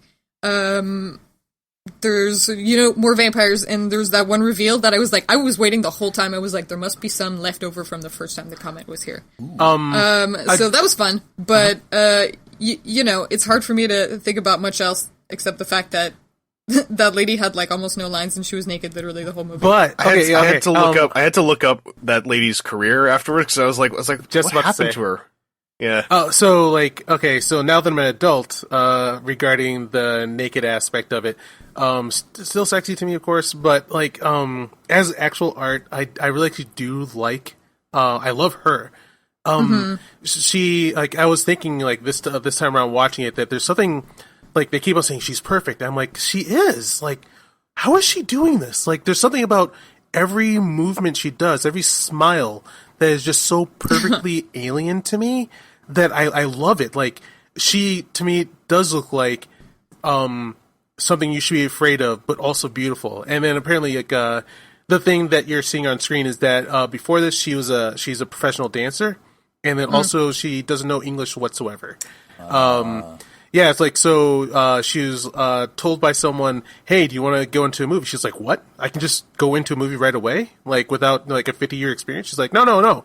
We just apply for the part. She's like, I don't know English. They were like, no, it's fine. We just need to see your boobs. Yeah, she learned her lines phonetically. So everything she's saying, she doesn't fully know. Well, no. By the end of the shoot, she spoke English. Whoa. But, like, yeah, but through it, the reason why she's so alien is because she does have a distance barrier of language on her face that, to me, comes off as ethereal alien. And, like, yeah, I loved her performance and how she came across. And because of the language barrier, it created a more distant kind of person in this world. So, like, and, like, also, I loved how she moved. Like, the last couple times I watched it, and just, like, the way she moves even is just so, like, perfect. Like, okay. Yeah, she's got a very choreographed sort of style of walking. Glide. I could totally catch that. I think because for me, like, a dancer as well. I remembered one more horny thing about the movie, so like it's on my mind now. Right. But like it's not the nudity, because like I've watched a lot of movies where like nudity happens, so like that doesn't really get me anymore, and I don't mind nudity as a concept. I just wish that the dude's junk was visible. I hated all the the constant, like, just there happens to be some fog and or an object in front of their nuts so that they don't have to be naked on set. And I'm like, come on. I think someone's walking, but she has to be naked up, every. Like if you showed, like, you know, the Mr. Bojangles down there in the 80s, that was completely off the table. It mostly made me mad because I was like, she's not just naked on screen. She's like walking through a lot of sets. She's walking through a blown out glass window. Yeah. And like there's stuff. They have her walking off into a field in the distance. It's like these dudes better have been naked at least on set for the sake of like. I doubt they were. Yeah, like you gotta, if one person's naked and you're also all standing around filming stuff, like, someone else has got to do it too. Like it's kind of and it would have made sense to me. To me, there was a good story reason of her not wearing clothes because those things. She's an alien. Those things don't give a shit about clothes. So like the guys also definitely shouldn't have been caring about clothes. Yeah, see, that did occur to me, and then I was like, hold on, okay, but why are they wearing clothes then? Yep. And he's in a secondly, suit. Yeah. there is a scene, very briefly, she's naked, and then 10 minutes before the end, there's a scene where you see that she's actually wearing something when she sleeps, and then he walks into the room and she, does the scene where she holds her arms out and you see the light through her sleeves, and then she's naked in the scene again after that. So they were like, we want the effect of the sleeves in this, so we're gonna have her be dressed in this, but we'll have her be naked in literally every other scene. And I'm sorry, the fact that she couldn't speak English before she started doing that just made that much worse for me, not better. I did think of that alien thing. Hold on. I did think of that alien thing, like she doesn't wear clothes because she's an alien, but that's like, when you think of the reason for the thing to be horny, so you have an excuse for it to be horny, it's not the other way around. Sorry. Also, the scene that y'all made me remember, which I thought was actually the peak discomfort horny, was the bit when Carlson backhands the host lady nurse, and then he's like, I can telepathically detect that she is a masochist, and I was that like, lady did not get any lines. I was like, step one. I'm like, step what the fuck one. is happening there? Yeah, I'm like, okay, that's step one. That's a bit much. But then when Colonel Kane sits down in a chair, he's like, I've been known to be a voyeur. I'm just like, natural voyeur. I'm like, this is the horniest. This is the horniest a film that is too afraid to do any sex somehow has ever been. Okay, all periods of time, I've always wondered why did they do that? Yeah. Why? It comes out of nowhere, and the when they're creating the movie, the writers, they're like, and then you slap her. Like, what the fuck? Wait. Yeah. Why did we make this turn? Like, did the scene need that? Yeah. So it felt to me like someone who was horny writing a horny movie got differently horny for a day and wrote that scene and then got over it, but left the scene. Out of fucking nowhere. That fucking scene. It did. The moment y'all were talking more about the horniness, I was like, oh, right, then there's the really weird masochist scene that was pointless. Where he's just like, she's definitely a masochist. She never actually says a line, though. She doesn't say anything. It's just him reading her mind. So, I'm just like, is he even telling the truth? What if he's just lying to the other guy and he's actually just beating her for no reason? There's a shot of her doing an evil smile where she goes, you got me. I'm like, wait, why would you know that? Why is this happening? Why do you need this? And then she passes out immediately, so she doesn't get to take part in the movie anymore afterwards. Convenient. Yeah, sorry, Keith. I really hated it. No, that is totally okay. I understand. And for valid reasons, even. The word problematic is a very apt one for this. It's not problematic in that, it's old-timey stuff. It's like, no, this, even the reviews of the movie back in 85 were, basically saying, this movie is, uncomfortably and weirdly horny in a way that's, awkward and not able to... It's weird to say this. At no point in time was that scene ever that's just how it was back. No. Nope. Yeah, who did that? It was it wasn't back then. It wasn't like that at any time ever. What are you talking about? I don't know how to word this any better, but it's not only was the movie horny, but the movie was so incapable of acting on it while bellowing that the movie was horny. Right. That it makes it 3 times as uncomfortable around the middle point. Where you're he's at one point I'm sitting there and it's 1 a.m. and I'm like, is anyone are you just am I being set up for full frontal penetration scenes or is this just really awkward and confused? Because I don't want either now. And also, why are there zombies? All right. I want to go back to some more of the sci-fi aspect, but if we want to keep going on this, I'm totally okay with that. Horny will come up. It'll come up. It deserves all the critiques that it gets on that shit. But yeah. Going through my list, I did want to go back to the ship designs. I love the elongated the Batwing umbrella. What was that? The Batwing umbrella. Your audio is going really bad for me. The Batwing umbrella. Oh, yes, the Batwing umbrella, and also the weird shuttle. The way they designed the shuttle that goes there, even it flies weirdly sideways, and I noticed that too. Where they could have just made a conventional ship that flies toward it. I loved how they did the weird engine at the bottom and the solar sails outside. I love that oddness. Yeah, the solar sails thing made me wonder if there was like someone involved who like had any background, because it seemed like a really specific technology. Yep. Star Wars designers and people from Star Wars and Aliens and 2001: Space Odyssey were all on board making these. So Oh, 2001: Space Odyssey. I knew it. Yeah. I knew it. And the guy I was like, the guy who directed it also directed Poltergeist and Texas Chainsaw Massacre. Jesus. There was a special makeup effects guy that was on New Hope and Empire and also Superman. I mean, the cameraman was from Return of the Jedi. But there's a fun, interesting little tidbit for the director.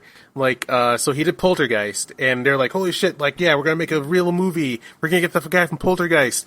But then, like, there's a interesting rumor that he didn't actually direct it. Steven Spielberg wanted to direct that movie, but he was under contract and wasn't able to. But if he was quote unquote the producer, then he could work on it. So that's why Poltergeist is so amazing. It's likely that Steven Spielberg actually directed it, and he had this guy next to him going, "Just do it. Just do this. Just do this." And then he got all this clout from that movie to do this movie. Interesting. Well, Poltergeist is definitely seen as a Spielberg movie, no doubt about it. Yeah. But this guy also directed The Mangler. I haven't seen that one. I believe that's based off of a Stephen King short story. I don't think it's a full novel. But that movie freaked me out when I first saw it. Because what's it about? Evangelist, it sounds like you remember it, so correct me if I'm wrong. But all right. If I remember correctly, it is based off of a place that like basically flattens sheets. It's like a sheetery. I don't know what you call it, but it's run by this person who's really evil, and there is a machine there that flattens sheets, and it's possessed, and it likes to suck people in and crush them.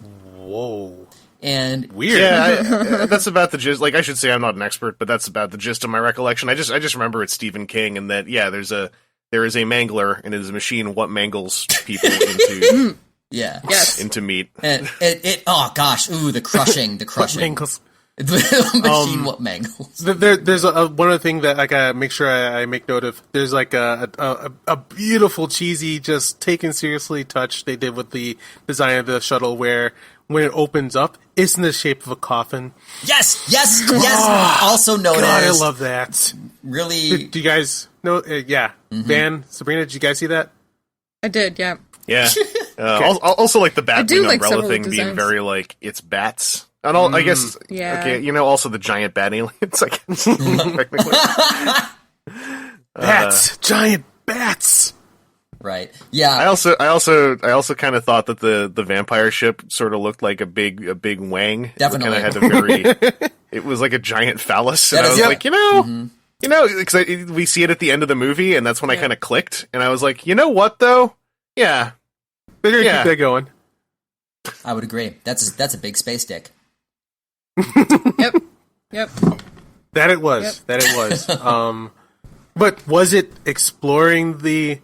No, I have a note here wondering if the giant space wang was it exploring the comet, or does it use the comet to travel through space? I don't know, but I love that. It seems like it uses the comet. I thought to travel through space. Like it just hides in its shadow. Yeah. Because it came around Earth last time the comet came around Earth for sure. It's good cover. Last time the comet is kind of wang shaped, so the big wang ship can just fit inside. Maybe you made the ship specifically that shape so that it could sit behind the comet. But I love that I love that connection. Anyway, that's one of my notes. Back to you guys. Okay. Let's see here. One of my first notes was that, I mean, I know that this was done in the 80s, so obviously they didn't have a choice. But the thought of being in space with all that analog equipment really freaks me out. I mean, you know when they did the moon landing? Yeah. Oh, yes, I know, and it freaks me out. Yep. Like that's. I assumed it was in the. Okay, my now I've had this head fiction always that it was in the future and they had future technology or something like that. It is weird. The time place of the movie is actually one of my favorite parts because they never say what the year is. And they have some technology that comes off a little future techy, like the giant solar things coming out of the shuttle. Mm-hmm. Yeah. And that they kind of are nonchalantly talking about just going up to Halley's Comet with a spaceship. Yeah. But then, like, the world is hell of the 70s, 80s. Yeah. Definitely. And Yeah, it is. interesting. It is. You're absolutely right. That is. I mean, honestly, think about it. Unless I'm wrong, I think that's the only bit of future tech in the entire movie.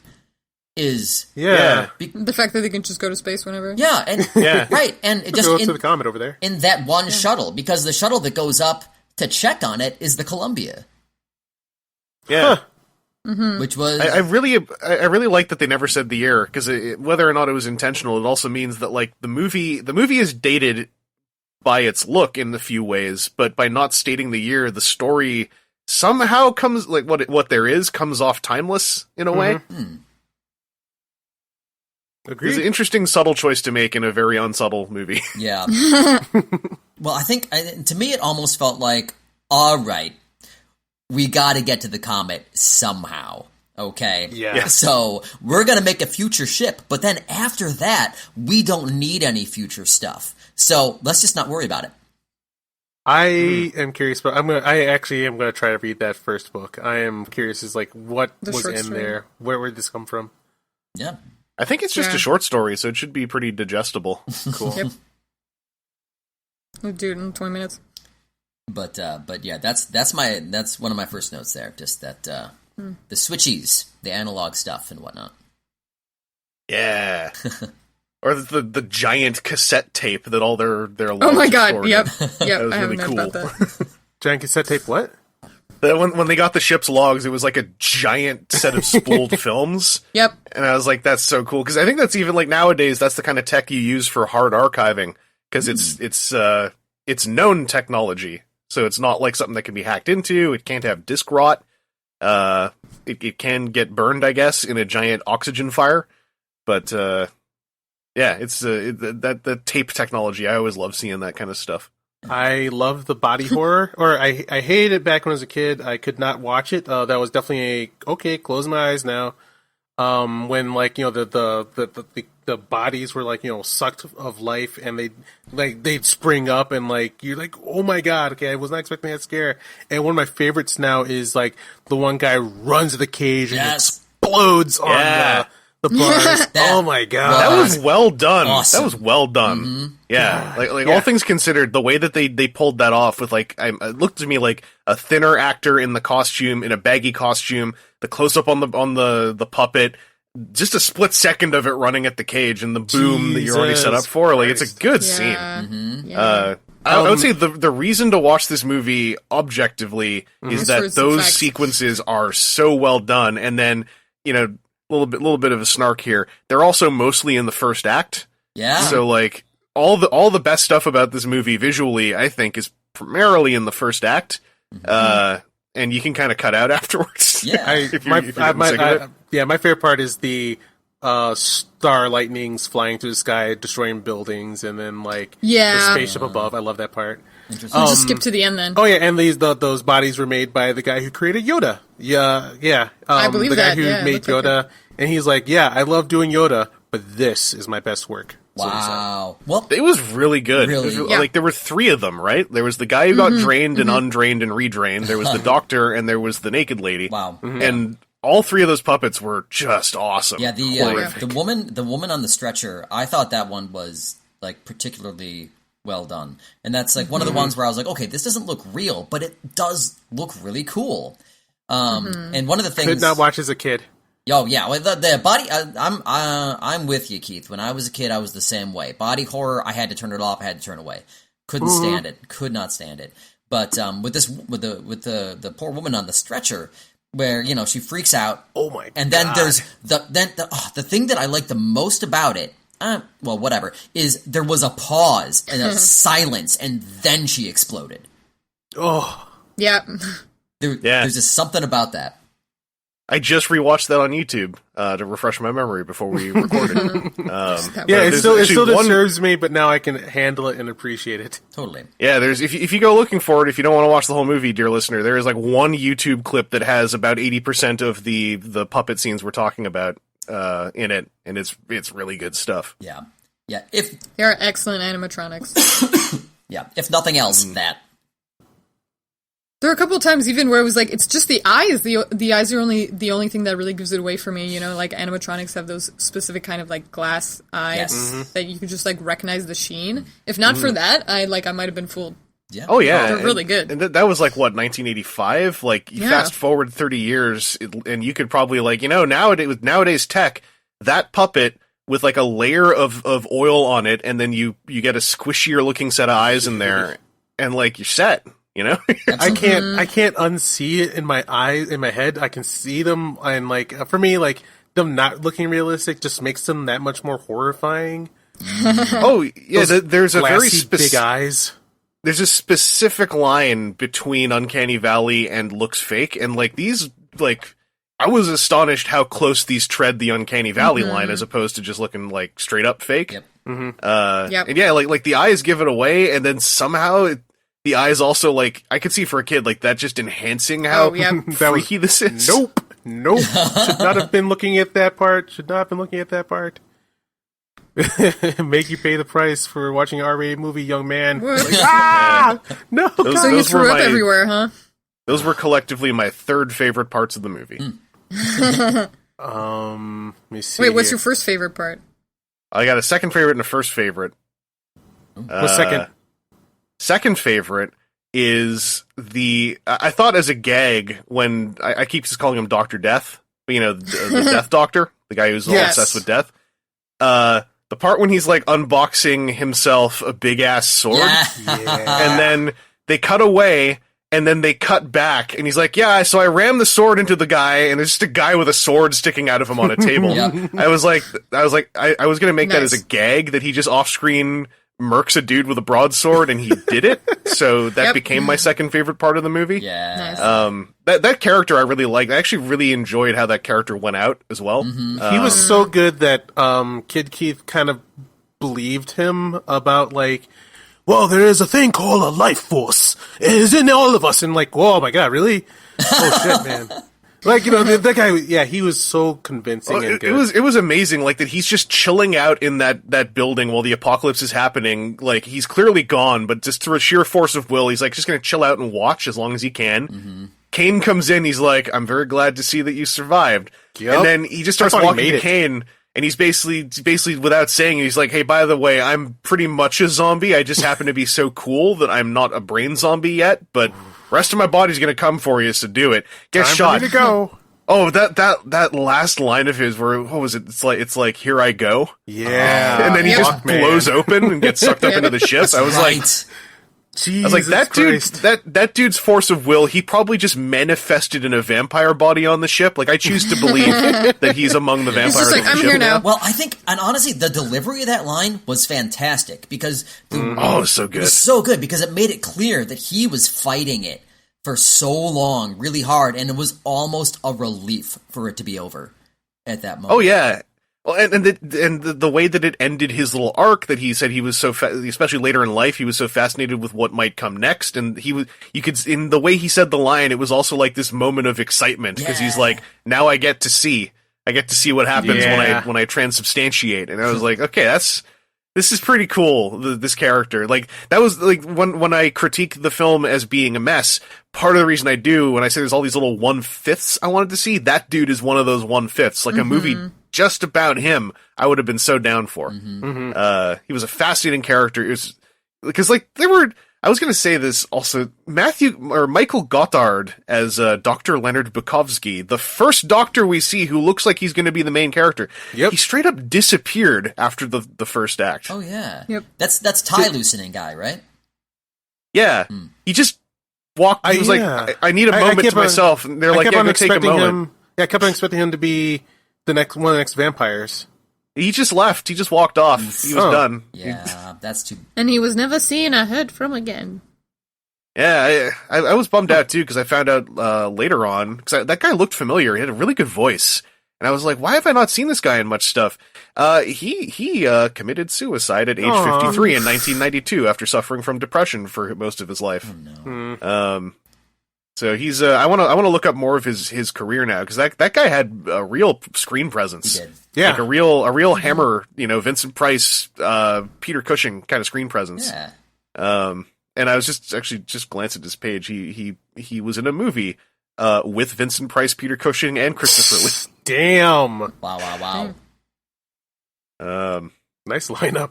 No kidding. Yeah, it was a movie called Scream and Scream Again. Sounds familiar. But yeah, that was the Death Doctor is my second favorite part by far. Do you want to know my first favorite? Yes, part? I do. Yeah, hit us.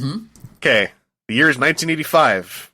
Patrick Stewart has not yet been on American television, as far as I know. Nope. I recall that his experience as Captain Picard was also him kind of learning how to dial back being a stage actor as opposed to a screen actor. I love how much he is not a screen actor in this movie. When his first scene, you could basically hear him in the distance doing stage voice, and like in my head, I just burst out, and I was joyfully, but he was like, "Hello, I'm Dr. Baxter. Welcome to my facility." And I was like, "Oh boy." The next thing we talk about is Patrick Stewart. Patrick Stewart in full stage mode. He is roaring every single one of those lines. He really is. My fun fact about him is that that was his first on-screen kiss. Oh. Oh, nice. God bless his heart. Amazing. Yeah, when he got, I did not know that Patrick Stewart was in this. I always forget. Yeah, and so I was like doing something else when that scene popped up, because that was during the boring times of the movie. And then he shows up. I was like, yes, welcome to my facility. And whoa, is that Patrick Stewart? Voice. It was that voice hits. the first syllable. Yep. I made that. I have that note. Oh, I found Patrick by Hello Alone. Like when he's first introduced, it's like in the shade. Like you don't see his face. The hat hides it, and then the rain, and then he's like shot from behind, whatever. And we're all like, "That's Patrick Stewart. That's Patrick Stewart." We know it's Patrick Stewart. We heard him. We heard one word. It's Patrick Stewart. That's all we. He was distinct. He was just so adorable to watch, because like just knowing what lay ahead of him in the next 5 years of his life, I was like, oh, this is baby Patrick Stewart. This is I'm too good for the screen kinda Patrick Stewart. Cool. Like a lifetime of watching this, and I still don't think I've figured out how they figured out he was her. Did you guys figure that out? Yeah, it was magic telepathy is my answer. Yeah, it was the magic telepathy. Yeah, Carlson says, because Patrick Stewart touches Carlson's shoulder at one point, and then Carlson says amidst a bunch of other gibberish that, like, when he touched my shoulder. And then I was like, okay, sure. So you mean that if he never touched your shoulder, then you wouldn't have known. So that means that the space vampire was being kind of a goofball. Yeah, okay, now I remember. Yeah. Okay, she's an immortal. How would she not know that? How would she fuck that up? Or I think the intent is that she did it on purpose because she wants Carlson, and she was distracting them too. Yeah, but then like I'm kind of writing that like as an audience member, like I'm not really sure. Like it lines up with stuff, but it comes off really odd. It definitely comes off super odd, just like that whole sequence. And culminating in her as blood coming out of, and I guess killing Patrick Stewart. And the other dude. Not dude just with the face, the birthmark? Yeah. She comes out of like, oh yeah, there was the birthmark guy who didn't actually matter. But then is the bit where she as blood comes out of not just Patrick Stewart, but also Aubrey Morris as Sir Percy Heseltine. Oh yeah, that's right. Where I'm like, when was she in Aubrey Morris? And also, like, I was kind of, the reason why I was ready for Kane to die was because of how Aubrey Morris died, where he's just, he stumbled off screen during the light explosion, and then when they find him on screen again, they're like, oh, his neck's broken. Yeah. Come on though. Oh, Aubrey Morris! Like weird off-screen deaths. Yeah, terrible. Oh, Aubrey Morris is not in enough stuff, and this always happens. Aubrey Morris, no. I am unfamiliar with why people like Aubrey Morris. I like him because he is the Golga Frencham spaceship captain from the BBC version of Hitchhiker's Guide to the Galaxy. That's how I first saw him. He's in a bunch of other stuff that's probably way more recognizable. I just know him as that. When I saw him in the movie, I actually had to go look up to make sure it was him, because I was like, wait a second! Hold on. He's doing the squinty thing and everything, and being all mischievous looking. But yeah, I didn't really get why she came out of him as well. But I did really like how she looked when she was made of blood. Yeah. But then she exploded, and I was like, oh, that looked really cool. Yeah, Patrick Stewart, top part of the movie for me. I had spent maybe a couple decades not watching it, and like there's so many things that surprise me in that movie, like this scene, like when all they're doing is traveling, like, or was this when they escaped that bunker? When they escaped that asylum, and it's when they escaped the asylum with the two bodies that are mostly dead in the back of the helicopter. Okay. And then all the blood comes out, and that poor helicopter pilot who should have been given a name because he never died, and he just was there for all of this. Yeah, perfect reaction. Sure. May I point out that the lady doesn't get a name though? She's Space Girl, if you check the credits. Yes, she's definitely Space Girl. But Ouch. those things wouldn't they don't have names. Not even but monsters. The other two got called first Keith. Vampire and second Vampire. This is my headcanon. To be called Vampire? Did the guys have names? They're called Vampire number 1 and 2. Okay. But she's not even called a vampire, and she's so obviously a vampire. That's not fair. I agree. Her character name was ridiculous. Yeah, in my head canon, like, they're beyond names. They just want Lifeforce is how I went with it. Why wasn't she Space Vampire or female vampire? No good reason. No good reason. For on the credits, no good reason. In the movie, because they wouldn't have names, because they probably like just screech at each other. Yeah. That's fine. They just go, my name is how I saw it. Man, I would get sick of people calling me Space Girl at conventions for like 30 years. Yep. Yeah, well, I wouldn't go to conventions if the entire movie was me being naked. Yeah, I guess. I last I checked, I don't think she has a problem with the role. I just thought I'm just saying everybody who's going to come up to you is going to come up to you because they're thinking about your tits, not because of your acting. I would not. I am going for the acting as well. Yeah, sorry, I think she's beautiful, but like to me, she means something. Like she's an actual character to me. I think kind of alluding to earlier, in general, like nudity in movies is a much more, I find, European thing. Mm-hmm. It depends how you treat it. Yeah, like I don't mind like nudity on the whole, like as a thing. Like even in this movie, the nudity eventually I was like, well, I guess if like she's walking around and you're not pushing the camera in while she's walking around, so it's making it feel slightly less gross. But it was actually like the worst. We brought it up before, but like the horniness of the movie really is best represented by that freaking masochism scene. Where it's just like, this is literally pointless. This doesn't make any sense. Yeah.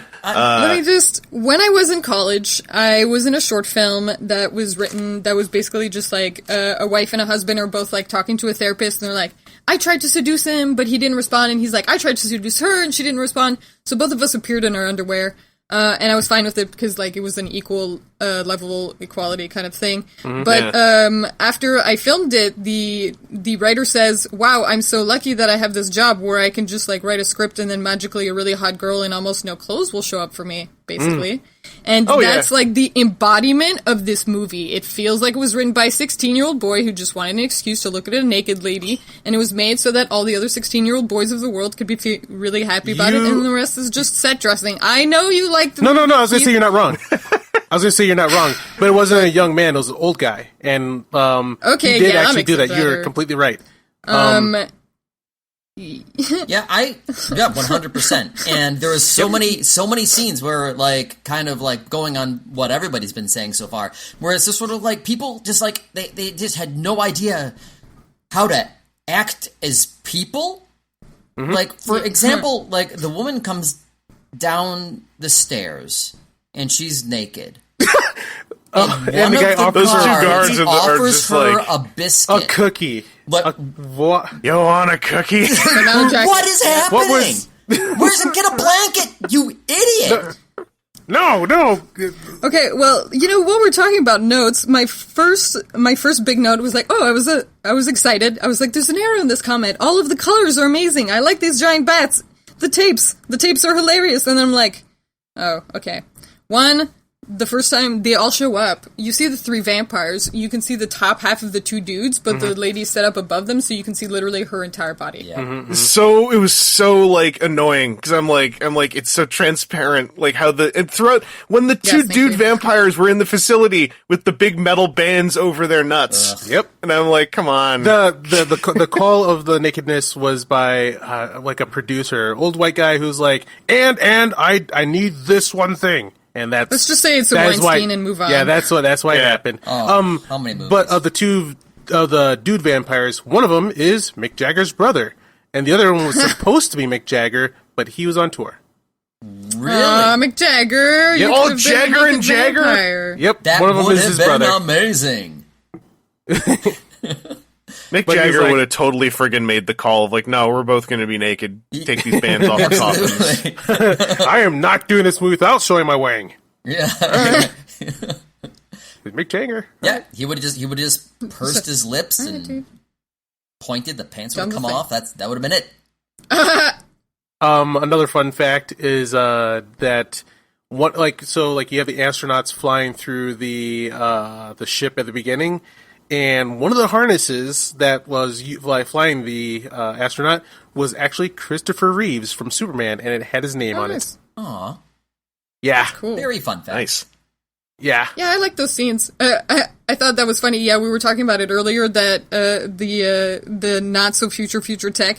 It was literally just so they could be like, yes, we have the technology to have Earth-like gravity. Don't make us float everybody all the time. We'll do it for a couple scenes. To its credit, they actually did say that the speed they were going created gravity. So, they didn't have to say that. Because Right. I'm always for just say artificial gravity, but they actually did no, we're doing a speed that creates gravity. So, There it's was sci-fi apparently a lot more filmed on that shuttle that got cut for time, according to. That's funny because that scene where the blood was getting sucked out went on for like 5 minutes. That scene took such a long time. Patrick Stewart was such a champion, just chilling out there with one eye open. Unless that was a body double. that thing, was I'm not definitely sure.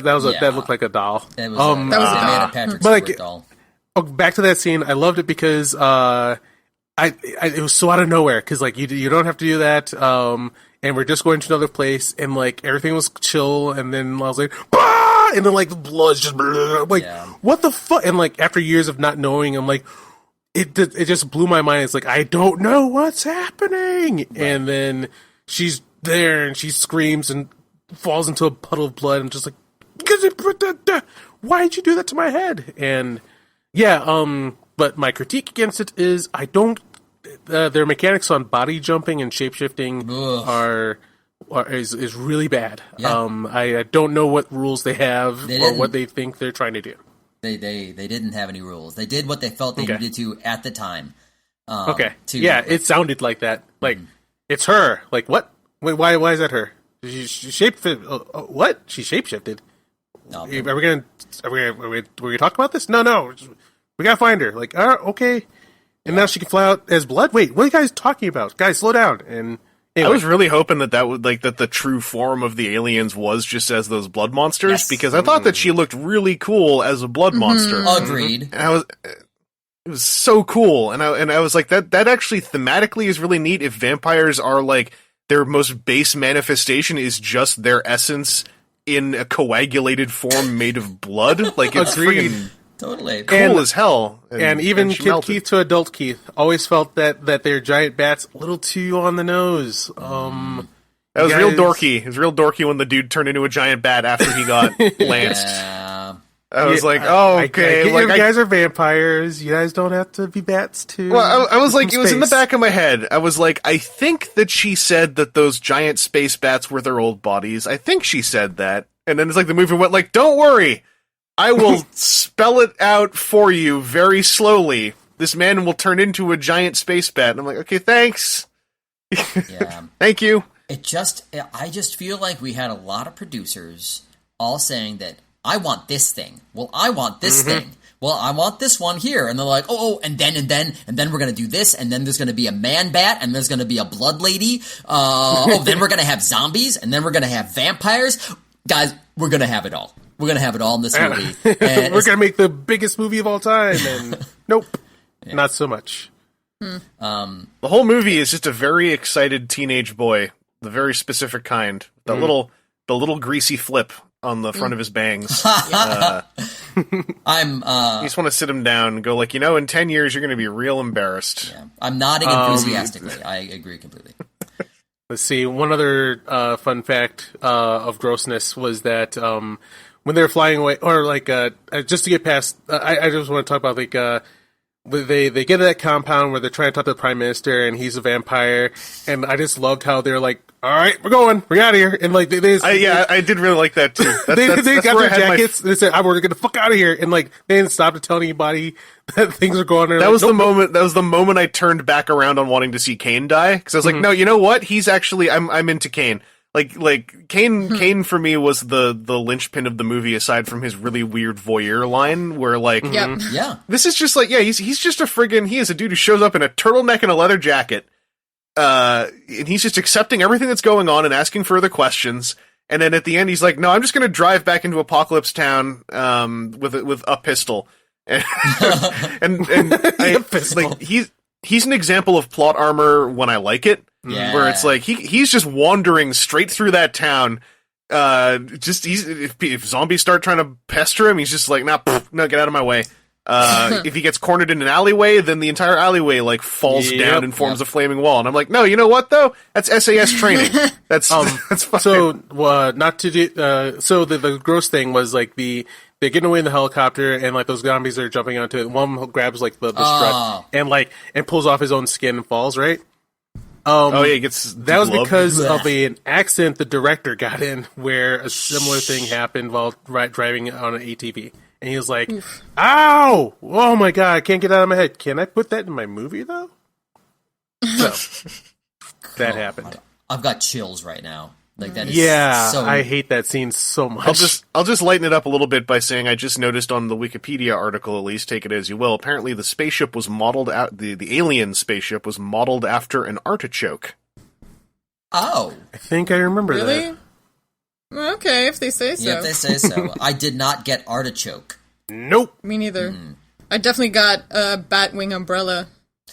I'll be honest, this is my first time hearing or thinking that the Batwing umbrella was a thing. You guys are right, but my brain has always seen it as otherworldly. You don't know what the fuck this is because you're a human.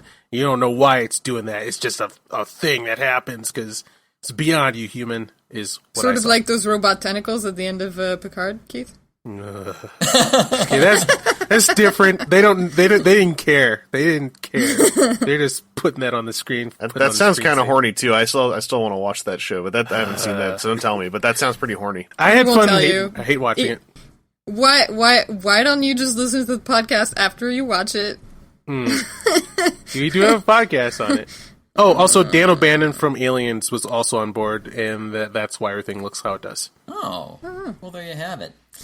I just it was really wild because there were bits where I was just like, someone from a 2001: A Space Odyssey worked on this early on at the beginning, and then later on I'm like, this feels very Jim Henson, and then there's another bit where you're just like, I don't even know what this is.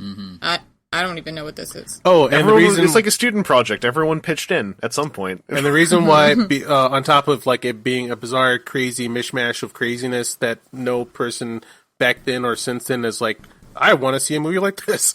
The reason why I got nuked out of the water is because it went head-to-head with Goonies, Rambo, and Cocoon. Oof. Yep, that'll do it. Yikes. Yeah. Are you sure, Keith? Maybe it's because it's also not family-friendly. Also, the version we watched is not what went against those either. Apparently, we watched the uncut one, like the international cut. That didn't get released until the 2000s. Oh, wow. This movie spent 16 plus years as the U.S. domestic cut. That all I know about that is that they removed some actor scenes, they dubbed a couple of the other ones, they added different music in some places. Well, I imagine that blood scene was probably shorter. Interesting. Yeah, probably. The version that I watched was actually on HBO.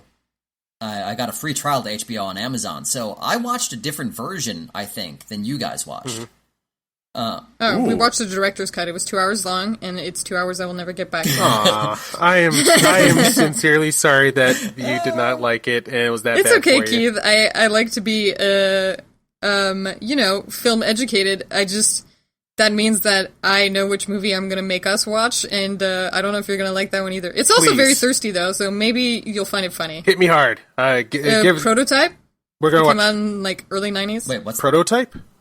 Yeah, that's the name of the movie. Prototype. Cool. It's bad.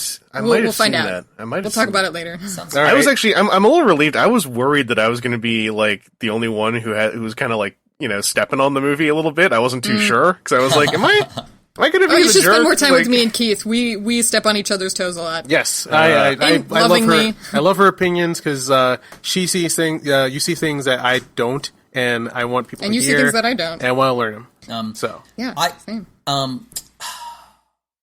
I will say, just kind of going, if it's okay, like going back to the version that you all watched, the version that I watched. Mm-hmm. I watched the beginning of the uncut one because Keith told me there were some big differences I needed to check out. Yeah. And I don't think I got those big differences, but one thing I do want to bring up right off the bat is that the version that I watched, they get right into it. There's no big title sequence like while they're hovering over asteroids or whatever. They're immediately into the action, and there's credits happening while the action is happening. And that's something I've always liked. I'm like, I don't like these big long credit sequences where nothing is happening. I'm bored out of my mind right off the bat. And also with the big long credit sequence for the uncut one, right off the bat, Vangelus, kind of going along with what you were saying, they say based off the short novel Space Vampires. And when I saw that, I was like, oh, okay, okay, this makes a lot more sense now. But that said, I liked not seeing that in the beginning. Okay. I liked the moments where I'm like, oh, these are space vampires, and I just figured it out on my own. Gotcha. And then in the end of the movie, it's like, oh yeah, guess what, bud? This is based on space vampires. I'm like, oh, okay. Cool. So this is like a movie. Also, like I wanted you guys to do this movie like this because it's there's a movie podcast to listen to called Slash Film, and like many years ago, one of the guys named Jeff on there, he brought up this idea. He has a philosophy of his movies. He doesn't watch trailers. Like he is religiously against watching a trailer before he sees the movie. When he sees a movie, I'm with him on that. What was that? I'm with him on that. Yeah, I was against because I love trailers. Like I love promos. I love Toonami. I love seeing like the mixing of like scenes and getting me hype.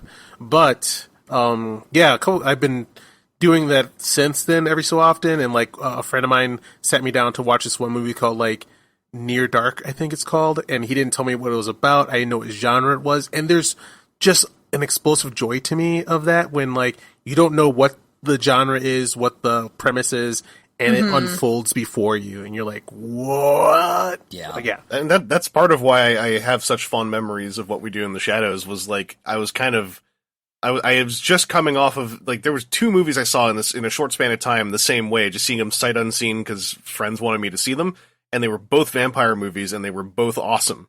It was that one, and it was Only Lovers Left Alive. And seeing them without knowing anything was so good.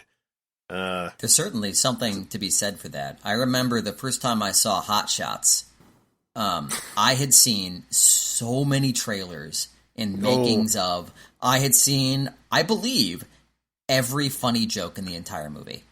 I literally did that with Kick-Ass. It was the worst experience of my entire, worst movie experience I've ever had. Like, I've never experienced it on that level, because, I think I love the director and, the premise or something like that, and, I became religious about the movie, and, I read everything about it. I watched every clip they released. Oh, no. And, yeah, I had seen literally 80% of the movie before I got there.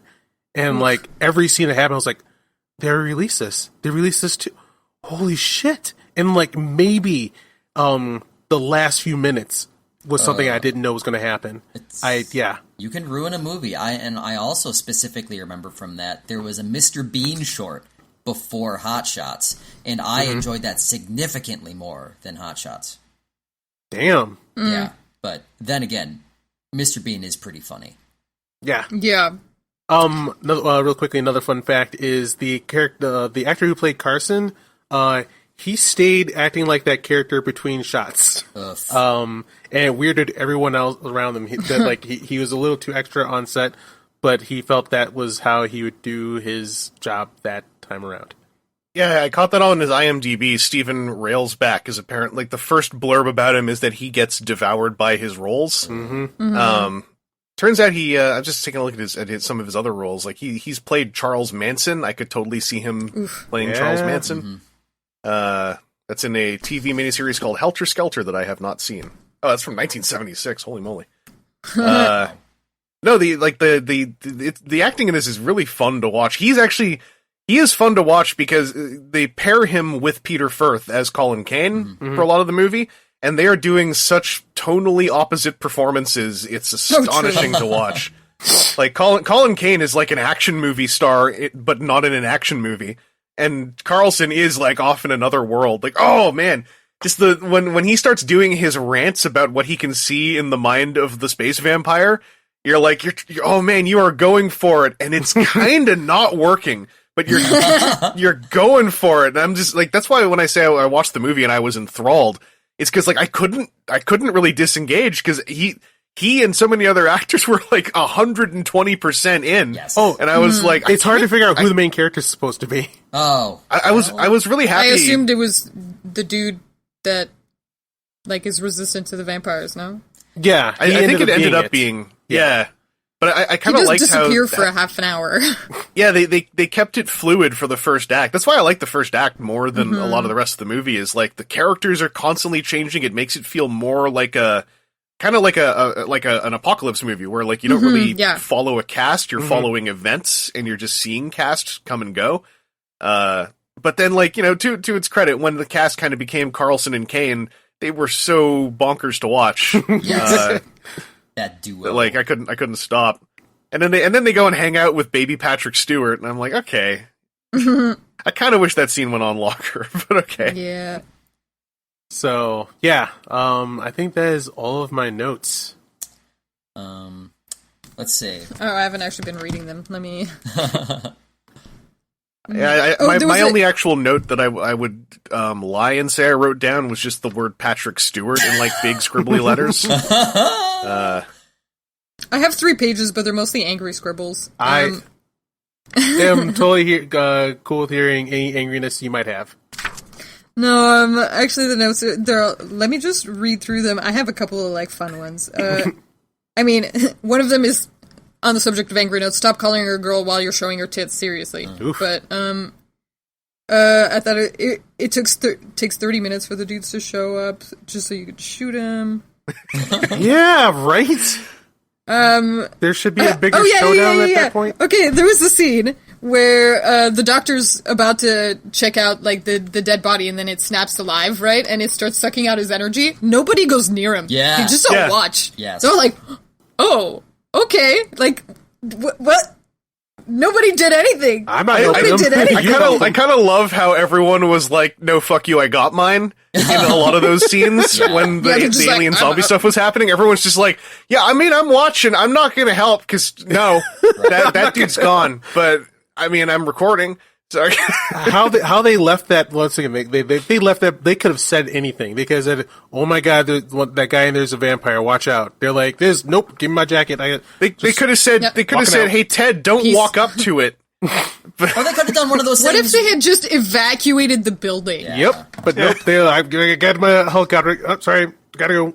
Yeah. They could have just done that simple thing where, like, maybe one person runs towards them to try to get them to stop and then bounces back with lightning or something like that. Be like, oh, yeah, don't get close. You know? like the one time one of the big beasts tried to attack Voltron while it was turning into Voltron. Right. And they got zapped. They could have done something like that. There's a reason. There's a reason. I feel I feel weird pulling Voltron down to the level of Lifeforce. I felt weird this whole time. I disagree with Lifeforce being down, although it is problematic completely. Totally. I'm also, I love my Gatai sequences, so I also appreciate using Gatai logic just in general, because that's how I go through my own life. Oh, yeah. I just tell people, like, no, stock footage. Don't bother me. I'm getting ready. That's right. You don't mess with it. You just don't mess with it. Also, that building, I understand they were in quarantine, but wow, a lot of doors. Mm-hmm. I was actually kind of getting a laugh when Bukowski, before he disappeared from the movie, was like trying to run to help that soldier that he saw on the TV screen, and I'm like, dude, it looks like you were actually on the other side of the complex, and there is a door every 3 feet. Yes. Like, so when he got there and the guy was dead, I was like, look, I get it, but what did you think was going to happen? Too many doors. It took you 20 minutes to get there. Right? I mean, like, that was it. That's just ripe for parody. You know, somebody just, like, running through doors for 10 minutes. He was he was in a big run, too. He was smashing through the doors. Phenomenal. Oh, hey, Keith. I have a note that's specifically for you. Fire away. There's a bit where somebody's explaining over the phone what's going on, like, to watch out for the girl, and when he's asking for the car and stuff, and he's just like, I can't explain over an open line, and I'm like, oh, that's much better than I have no time to explain. See, at least it makes sense. You don't want to tell everybody what's going on. Over as an opposed open to just line. like, I don't have time, Okay. I don't have time. I want to use that line more in line. general, like, just day-to-day life as well. Like, Anita, what do you want from the grocery store? I can't explain over an open line. or if someone just asks me something face-to-face, just be like, I can't, we're on an open line, I can't tell you that right now. There's a lot of utility here. Man, I really wish Kane had I don't know. Kane sort of shifted as a character, and I really liked opening act Kane. Like, when he stopped wearing the turtleneck, I felt like the character lost a little something for a while. That turtleneck was like a power turtleneck. I never thought turtlenecks could be that strong. But Peter Firth, he did I think I changed my mind. Yeah. All right. Final thoughts. Wait, hold on. Yeah. Keep going. I just keep had going. another. We got the notes. Just, Go ahead, go. it occurs to me that this movie actually has, like, a lot of weird biblical references kind of hiding in it. Not just, like, the guy's name's Cain, but the whole concept with him being like, how are you so perfect? And she's like, I was created out of the image of the perfect mate that you wanted. Is very much like Adam's rib. There's, like, some Adam and Eve shit going on where she's like, you're from the original previous time. And, then I actually appreciated the mythology of this. Like, they did it well with the concept of, like, the comet comes back 1,000 years 10,000 years or whatever it is. Love that concept. Definitely not that much, but, like, Haley's Comet returns, and then new vampires, and he's, like, a remnant, and that was actually the most important... The most interesting part for me, which is why I was disappointed that it was, like, just the very beginning and the very end. Yeah, okay, that. Also in my headcanon, every time she says stuff like, you're like me! And stuff like that, and then, like, when he's flying the ship, he's like, I feel like I've been here before. I have a head... She's like, I have a head... What was that? She's like, you have. Yeah, I have, my headcanon says that he's an immortal from the last time the comet was there. Oh, I thought that was... I don't think that's headcanon. I think that's canon. Yeah, they don't go enough into, like, how I definitely picked up the same impression, though. What was that? I definitely picked up the same impression, though. Okay. Because when I watch it each time now, they really don't go enough into how he's been hiding himself throughout time, or what's been happening to him throughout time that led him to being an astronaut and going on this mission. Because it like the way everyone acts around him and the way he acts, on screen. Okay. It seems like he grew up normal and just went there versus any Let's kind of... theorize for a sec. What was that? Let's theorize for a sec. Have you seen Yu Yu Hakusho? The who show? Yu Yu Hakusho. Yes. Anime from the 90s. Okay, so Yusuke Urameshi is a descendant, like, far descendant of a demon, and, like, for some reason, it just clicks in him and it reawakens his demon powers.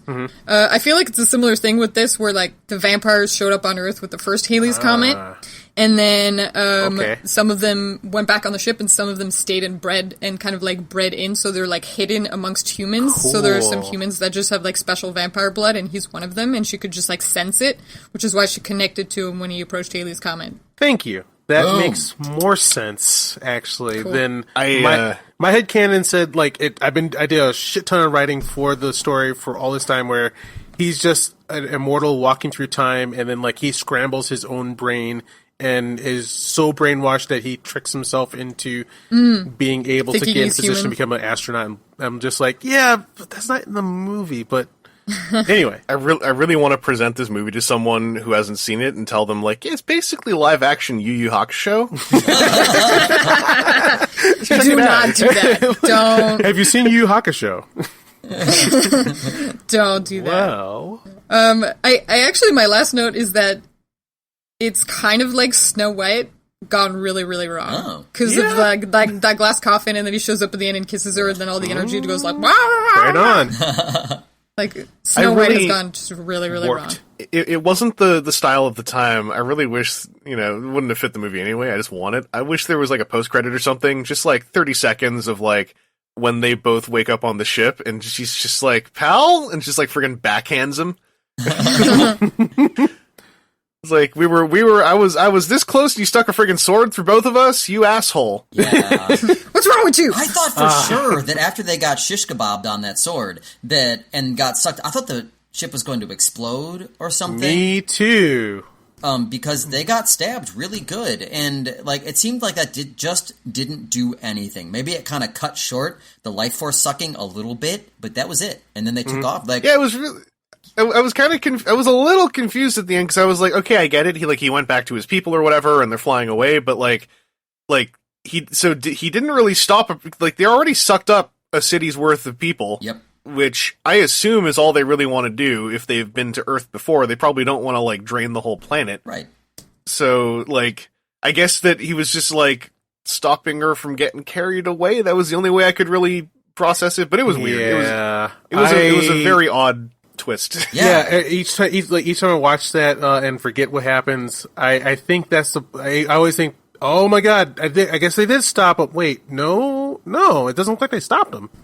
Yeah, it really. It doesn't look like it. They're just gonna come back in 5,000 years and feed on us again. Yep. One dialogue exchange of them after they return to the ship is all I would want. It's just like that's what I was gonna say about this.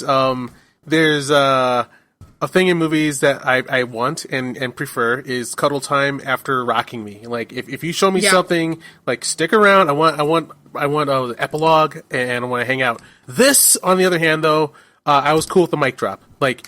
I saw such craziness and they snapped and they're like, and it's done. I'm like, no, that's it. I don't want to know what happens because I feel like once again, like for me, there's sci-fi beyond us so much that like it's just in my imagination. Like, what the hell else do they do on that ship as they go to maybe another planet, or do they go to sleep, or do they just I don't know. I'm usually very pro mic drop, and actually usually I'm quite against like taking a ton of time to like spell stuff out afterwards. This case, it's like it was so confusing, and and it is sort of in line with how a lot of the film goes after a certain time point. Yes, but I just think it would have been fun, like one last scene on there. Just one last scene of just like one hard backhand. Yeah, totally. Or even just right after they got stabbed, she could have been like, "Oh, a sword, my only weakness. Like, we gotta go." That actually would have been a great line, word for word. Everyone complains sword, about my only the Return weakness. of the King. We gotta go. Go ahead. No, I said it. I was gonna say everyone complains about the Return of the King ending, but that's like my favorite ending. That is the greatest ending I've ever seen in any movie ever. And I usually greatest 6 endings? Yeah, which one? Yes. Which ending? All that they gave me 6, and they kept them coming because like after the climax, I was like, okay, yeah, you guys feel like roll credits right now. You guys just gotta fucking leave, and they're like, no, okay. Keith, we're gonna have a party. We're gonna have some farming. We're gonna have a talk. Hey, let me just hug you. We're gonna just hug, and then we're gonna like go for a walk, and just like, oh my god, thank you. You got so much cuddle time. God, I love that so much.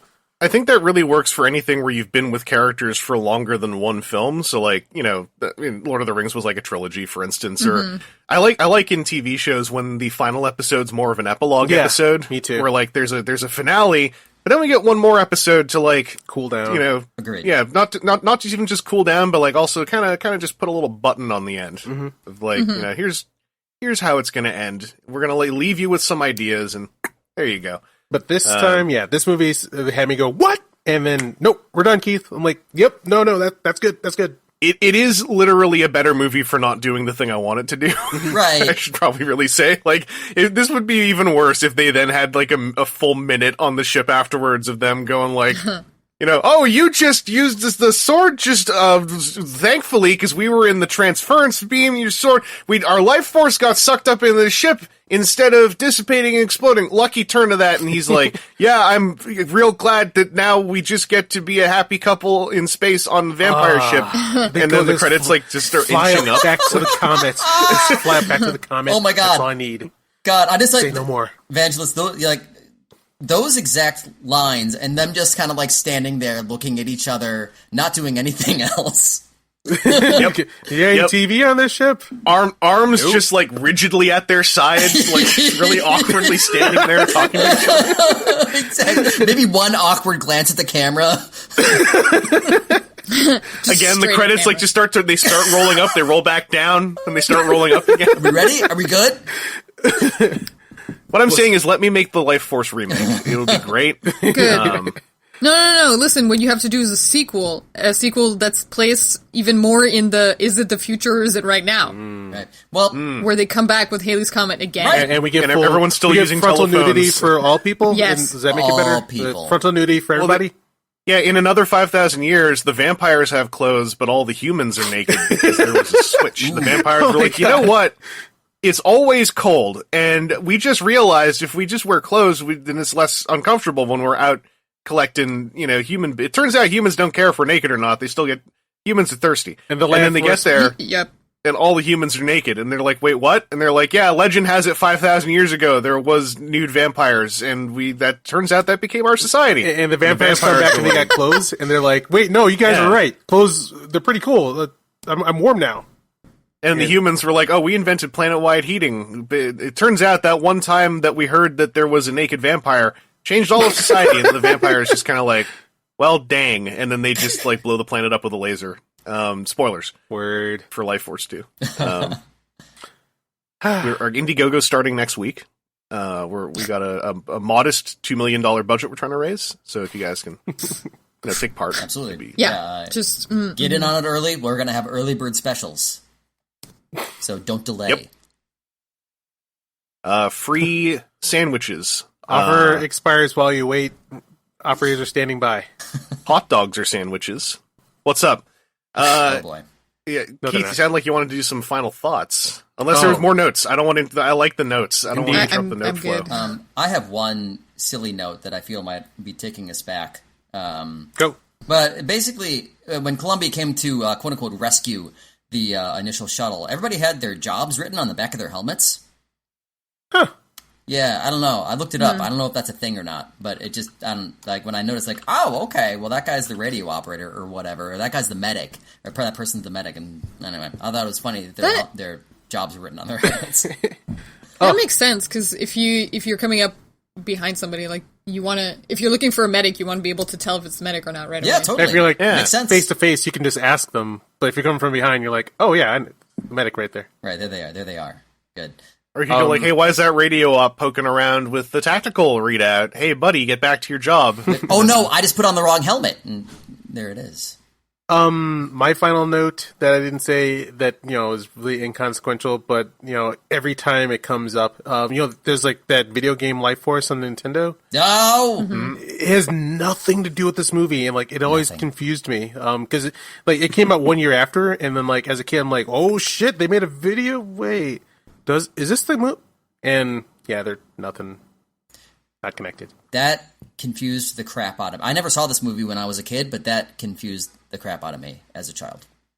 That there's a game called Lifeforce. Yeah, and a movie called Lifeforce, and I thought that they must have something to do with each other. Thank you. I wasn't the only one then. Surprise. Absolutely not.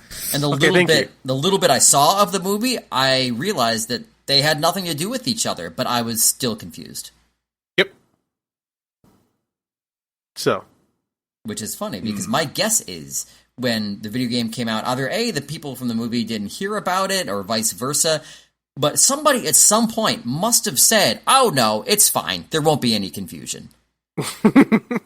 But, like... or they were developed independently and they were like, fuck, neither of us want to rebrand. I mean, they do more likely. It is a ship that flies through an organic something, so I did think... So, are they thinking that a fighter ship goes up?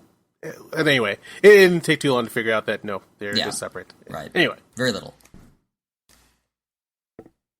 That's all I got. Vangelus, final thoughts. Right. Or, Or, no, I was going to say, Sabrina, what role, when do you want to go on your final thought? First or last? Oh, I can go now. All right, go for it.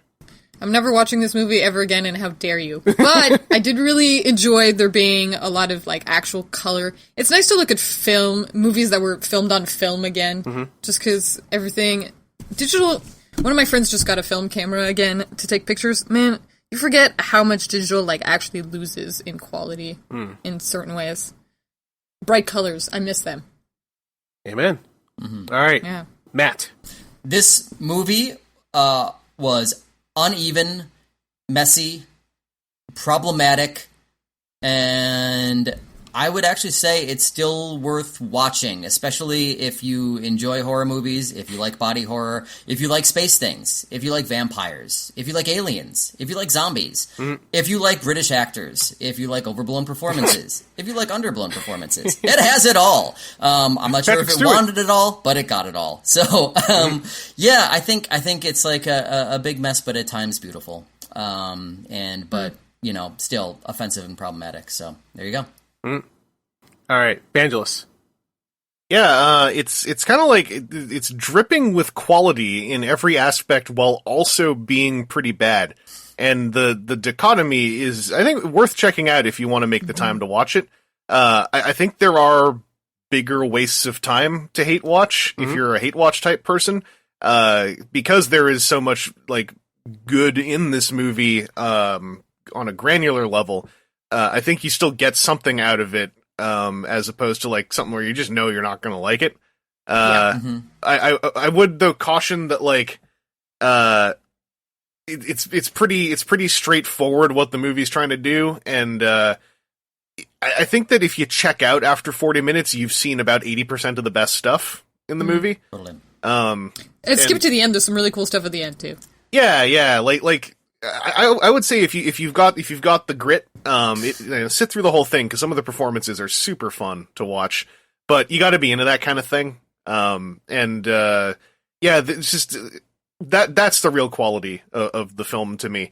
And what drags it down is like messiness and horniness, both in a very adolescent tone, which is just odd, but it's like the clearest way I can put it. And it makes me long for my favorite actual horny movies, Gozu and Tetsuo the Iron Man. Yeah. Those are good horny movies. Chris has been wanting to inflict Tetsuo the Iron Man for several years now, and I think inflict. I mean, at least that wouldn't be my word. This might be your chance. It's one of my actual favorite movies. I happily stand up for that film. The cover of it scares me, and it scared me from years, and that's why I haven't watched it yet. The cover is just... All right, let's do that next week. Next week. That's the one we're doing next. Oh, no. I thought we were going to do Prototype next. I don't actually want to see Prototype ever again. It's just a very bad I've thing. watched Tetsuo like 30 times happily. I'll watch, because also Tetsuo's short, so I'm happy. It never overstays its welcome. It's very horny, but in a far more cyberpunkish, I guess it's punkish way. It's not as it's a young filmmaker, but not like greasy hair, flip of hair, young. You know, it's there's a big drill. Everyone who's seen the movie knows the big drill. I think it's actually not like, it's not the focus. It's like with Ichi the Killer. There's a part everyone thinks is the big part of the movie, but it kind of isn't. But also another cover that's intimidated me from watching it. Oh, Ichi the Killer. Yeah, Ichi the Killer is pretty gross. It's very mainstream. I'm gonna go on my little tangent here. It's very mainstream Miike, so it's not bad. I like Miike as a filmmaker a lot, but he also has made 1 million movies, so it's like there is a quality gradient. Everyone knows Ichi the Killer and Audition. That's not the tone of every single movie he makes. It's just those are the two everyone has seen. Ichi the Killer, like, is, it is. If the cover's freaking you out, then yeah, you probably there's one bit in the movie I can't watch, but that's because it involves tongues. I can't do tongue violence. Jesus. Yeah, I could understand how that would make you squeamish. Yeah, like, and I can do the old boy tongue scene because they don't show stuff, but Ichi the Killer, they made a whole prosthetic so they could show stuff. Ugh. Tetsuo the Iron Man is very horny, but I think slightly more wholesome horny. Gozu, similarly, is a Miike film. It's Miike saw Twin Peaks and made Gozu. Gozu is incredibly horny, but it's very horny, but the actual romance is between a young Yakuza man and his senpai. For whom he cares for very much, even though his senpai is a little bonkers and spends most of the movie probably not being alive, but that gets, tweaked as you go on. Curious. Okay, here's the thing, though. I'm very interested in this movie now, so I will help you bully Keith into seeing it, but don't tell me any more about it, because I want to start with as little as possible. Yeah. Tetsuo is the shorter one. Tetsuo, like, they're both very different, but, like, Tetsuo and Gozu are two, they are two horny movies that I actually really stand by as good movies, where the horniness is just a part of it, as opposed to, like, I'm happy everyone kind of had the same conclusion, because I was worried I was going to be the one thumping the horny Bible here. Because, yeah, like, it's hard. For all the nice things I said, at the end of the day, Lifeforce is also, like, you can't come away from it going, like, without going, I think it was kind of thirsty. It's like, my monitor's sweating somehow. There's a pool of liquid on my table. I don't know where it came from. Whoopsie. The left half of the pool is slightly sticky, but it's still all transparent. All right, maybe we should move on. All right. My final thoughts is I love Lifeforce so much. It's part of my childhood. When it's one of those movies that, like, you got away with. Like, your parents definitely were not supposed to let you see this movie, but me and my friends watched it because your parents had no idea what it was in it. Oh my god, they didn't. But for us, like, as Star Wars fans, like, we always looking for new space stuff, and, like, this just, like, got us in a headlock, said, "You motherfucker, how'd you get in here?" And you're like, "Oh my god!" Because, like, you don't know what's gonna happen, and you don't know enough to stay away from it, because, like, it doesn't seem, I guess I was gonna try to say, like, it doesn't seem like horror. But, like, you see, like, the Ghostbusters, like, lights flying around, explosions. It seems actiony, and, like, it just beat the hell out of me and beat my mind up, and it showed me things that were too scary for me as a kid, but I kept coming back, and the wildness just stuck with me of just, like, the unconventional story structure where, like, things don't flow like it normally should. Like, you don't get the normal action sequence in the middle, or no character looks like a normal action hero or hero that I was used to back then. It's just all these, because they're British actors, and I wasn't used to that and still aren't. So, like, every time they come on screen, I'm like, who? They don't look like the heroes I'm supposed to be following. So, the bizarreness. To back that up, the aesthetic is also, especially, it's very spy movie in a weird way. Yeah, in several places. Yep. Out of nowhere. Odd. Well, that's more of that it doesn't know which genre it is. Yeah. Like I was gonna, Keith, I want to back you up on the notion of, like, this is a perfect formative childhood movie in every way. There's so much wildness and, like, I can absolutely see how this leaves an impact if you saw it when you were young, because it is, like, every element of it is the kind of thing that sticks in your head and makes you go, like, remember that crazy movie we saw? Yep. Me and my buddy Romero were just like, do you remember that shit? And, like, oh my god, that was crazy. Yeah. I'm not gonna do, like, a full call to authority, but just I'll give you the one other piece of backup. Gene Siskel gave it 3 out of 4 stars, calling it a guilty pleasure, and I would say that sounds like a perfect explanation That about sums for it up. giving it a 3 out of 4. It's absolutely, if you click with it, For sure, it is the guilty ass pleasure. And there's nothing else like it. It's just like you're not like it's kind of like no, it's not. It's kind of like well, you've seen this kind of movie before. No, like you don't see a movie where they get on a space shuttle and go on a wild ass, and they come back, and then things explode, and you don't think that the world's going to end, but it does, and then like the final action sequence happens, but the bad guys got away with it anyway, and there's just piles of bodies left behind, and no one saved the day, and you're just like, what? And it's like, I like that no one saved the day. Oh God, that's like people joke that a movie made them think they fell asleep and missed something, but literally this movie, while watching it from start to finish, I questioned myself at least once that I had missed a scene. Did I blink for a while? Nope, just the scene was missing. It's interesting. We're talking about things that are formative and interesting when they're formative, and then like bizarre if they're not. When I was in high school, we read what's that with Hutton Caulfield, Catcher in the Rye, and most of the students were super interested. As teenagers tend to be. And then my teacher was like, "Actually, I really don't like this book at all." And we were like, "That's interesting. Why?" And she was like, "I think it's because I read it when I was 20."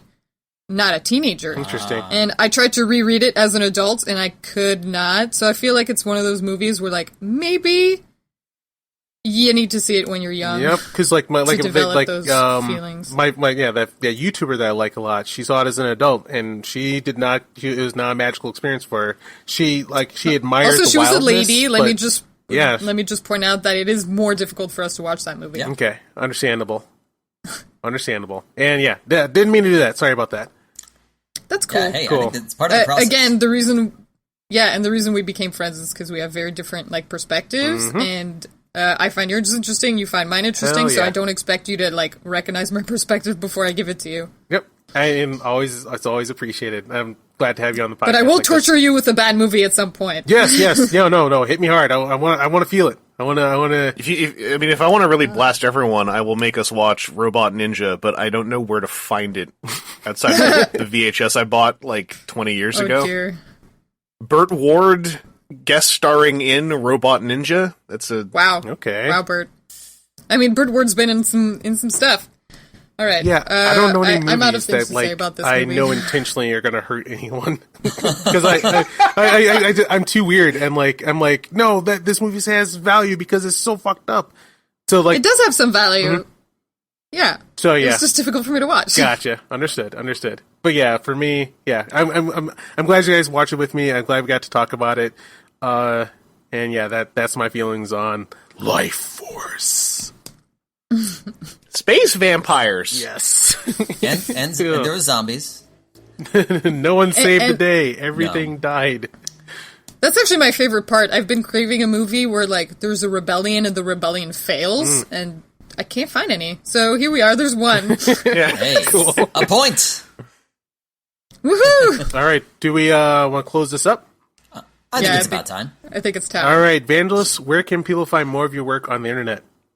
Yeah, our Transformers podcast, WTF TFW, is on iTunes, etc. It's on TFW2005.com. Put WTF.TFW2005.com. You just get our page. We've got also a TCG podcast buried in there. Some of those episodes, all the TCG ones I put up on YouTube, on my YouTube channel, what also has toy reviews and interviews and other stuff I'm interested in that I make. That is youtube.com/Vangelus Central. I'm also Vangelus Central on Instagram and Facebook. I'm just Vangelus on Twitter. I'm on Twitter most of the time compared to everything else. Just that's how the cookie crumbled. So if you want to find me, that's the easiest spot to find me. I'm trying to do Discord more. I'm trying to do everything more because I want to stay hep. But that's the gist of what I'm up to. I feel like there was one other thing, but I can't remember it anymore. It's this. You'll find it. I'll say it on Twitter. That's what it was. I'll say it on Twitter. Cool. All right, Matt, where we can find more of your work on the internet? Well, I'm on Instagram and Twitter as Doc Falconer, and I also have an Instagram for my chinchilla called Ivy the Chinchilla. Oh. So, if you want to see pictures of a chinchilla, you can check that out. I do. I love Ivy. God bless her. I love chinchillas. They're so fluffy. She's super fluffy. Yep, she's a great roommate. She's been with me through many, many moves. She's about 16, 17 years old now. Cool. Oh, sweet. Yeah, so she's Ivy's been through a lot. And you can also find some of my work on the honry-craziness.com. It's a comedy group in New York. I'm taking a bit of a break from some of that stuff right now, but hopefully my Zoom show Spooky Town will be back soon. And at the moment, I think that's about it. Cool. Sabrina, where can they find you on the Intertron? You can always find me at anything Voidcat Gaming, Twitter, Twitch, and Instagram. I'm super excited about the tabletop stuff that we're doing right now, so if you want to stop by for that, that's Saturdays 12 to 4 PST. Cool. All right. You can find this podcast and more on popgeeks.com. You can find me at Keith Justice on Instagram and on my Twitch. Keith Hayward on the Twitters. And yeah, that'll be it. Thank you guys for sitting with us for about 3 hours almost, dorking out, and we'll talk to you next time. And next movie, we'll be seeing. We'll figure out what we're going to do next. Thank you guys for listening, and we will see you on the other side. Take care. Hello!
Mary redeemed a $50,000 cash prize playing Chumba Casino online. I was only playing for fun, so winning was a dream come true. Chumba Casino is America's favorite free online social casino. You, too, could have the chance to win life-changing cash prizes.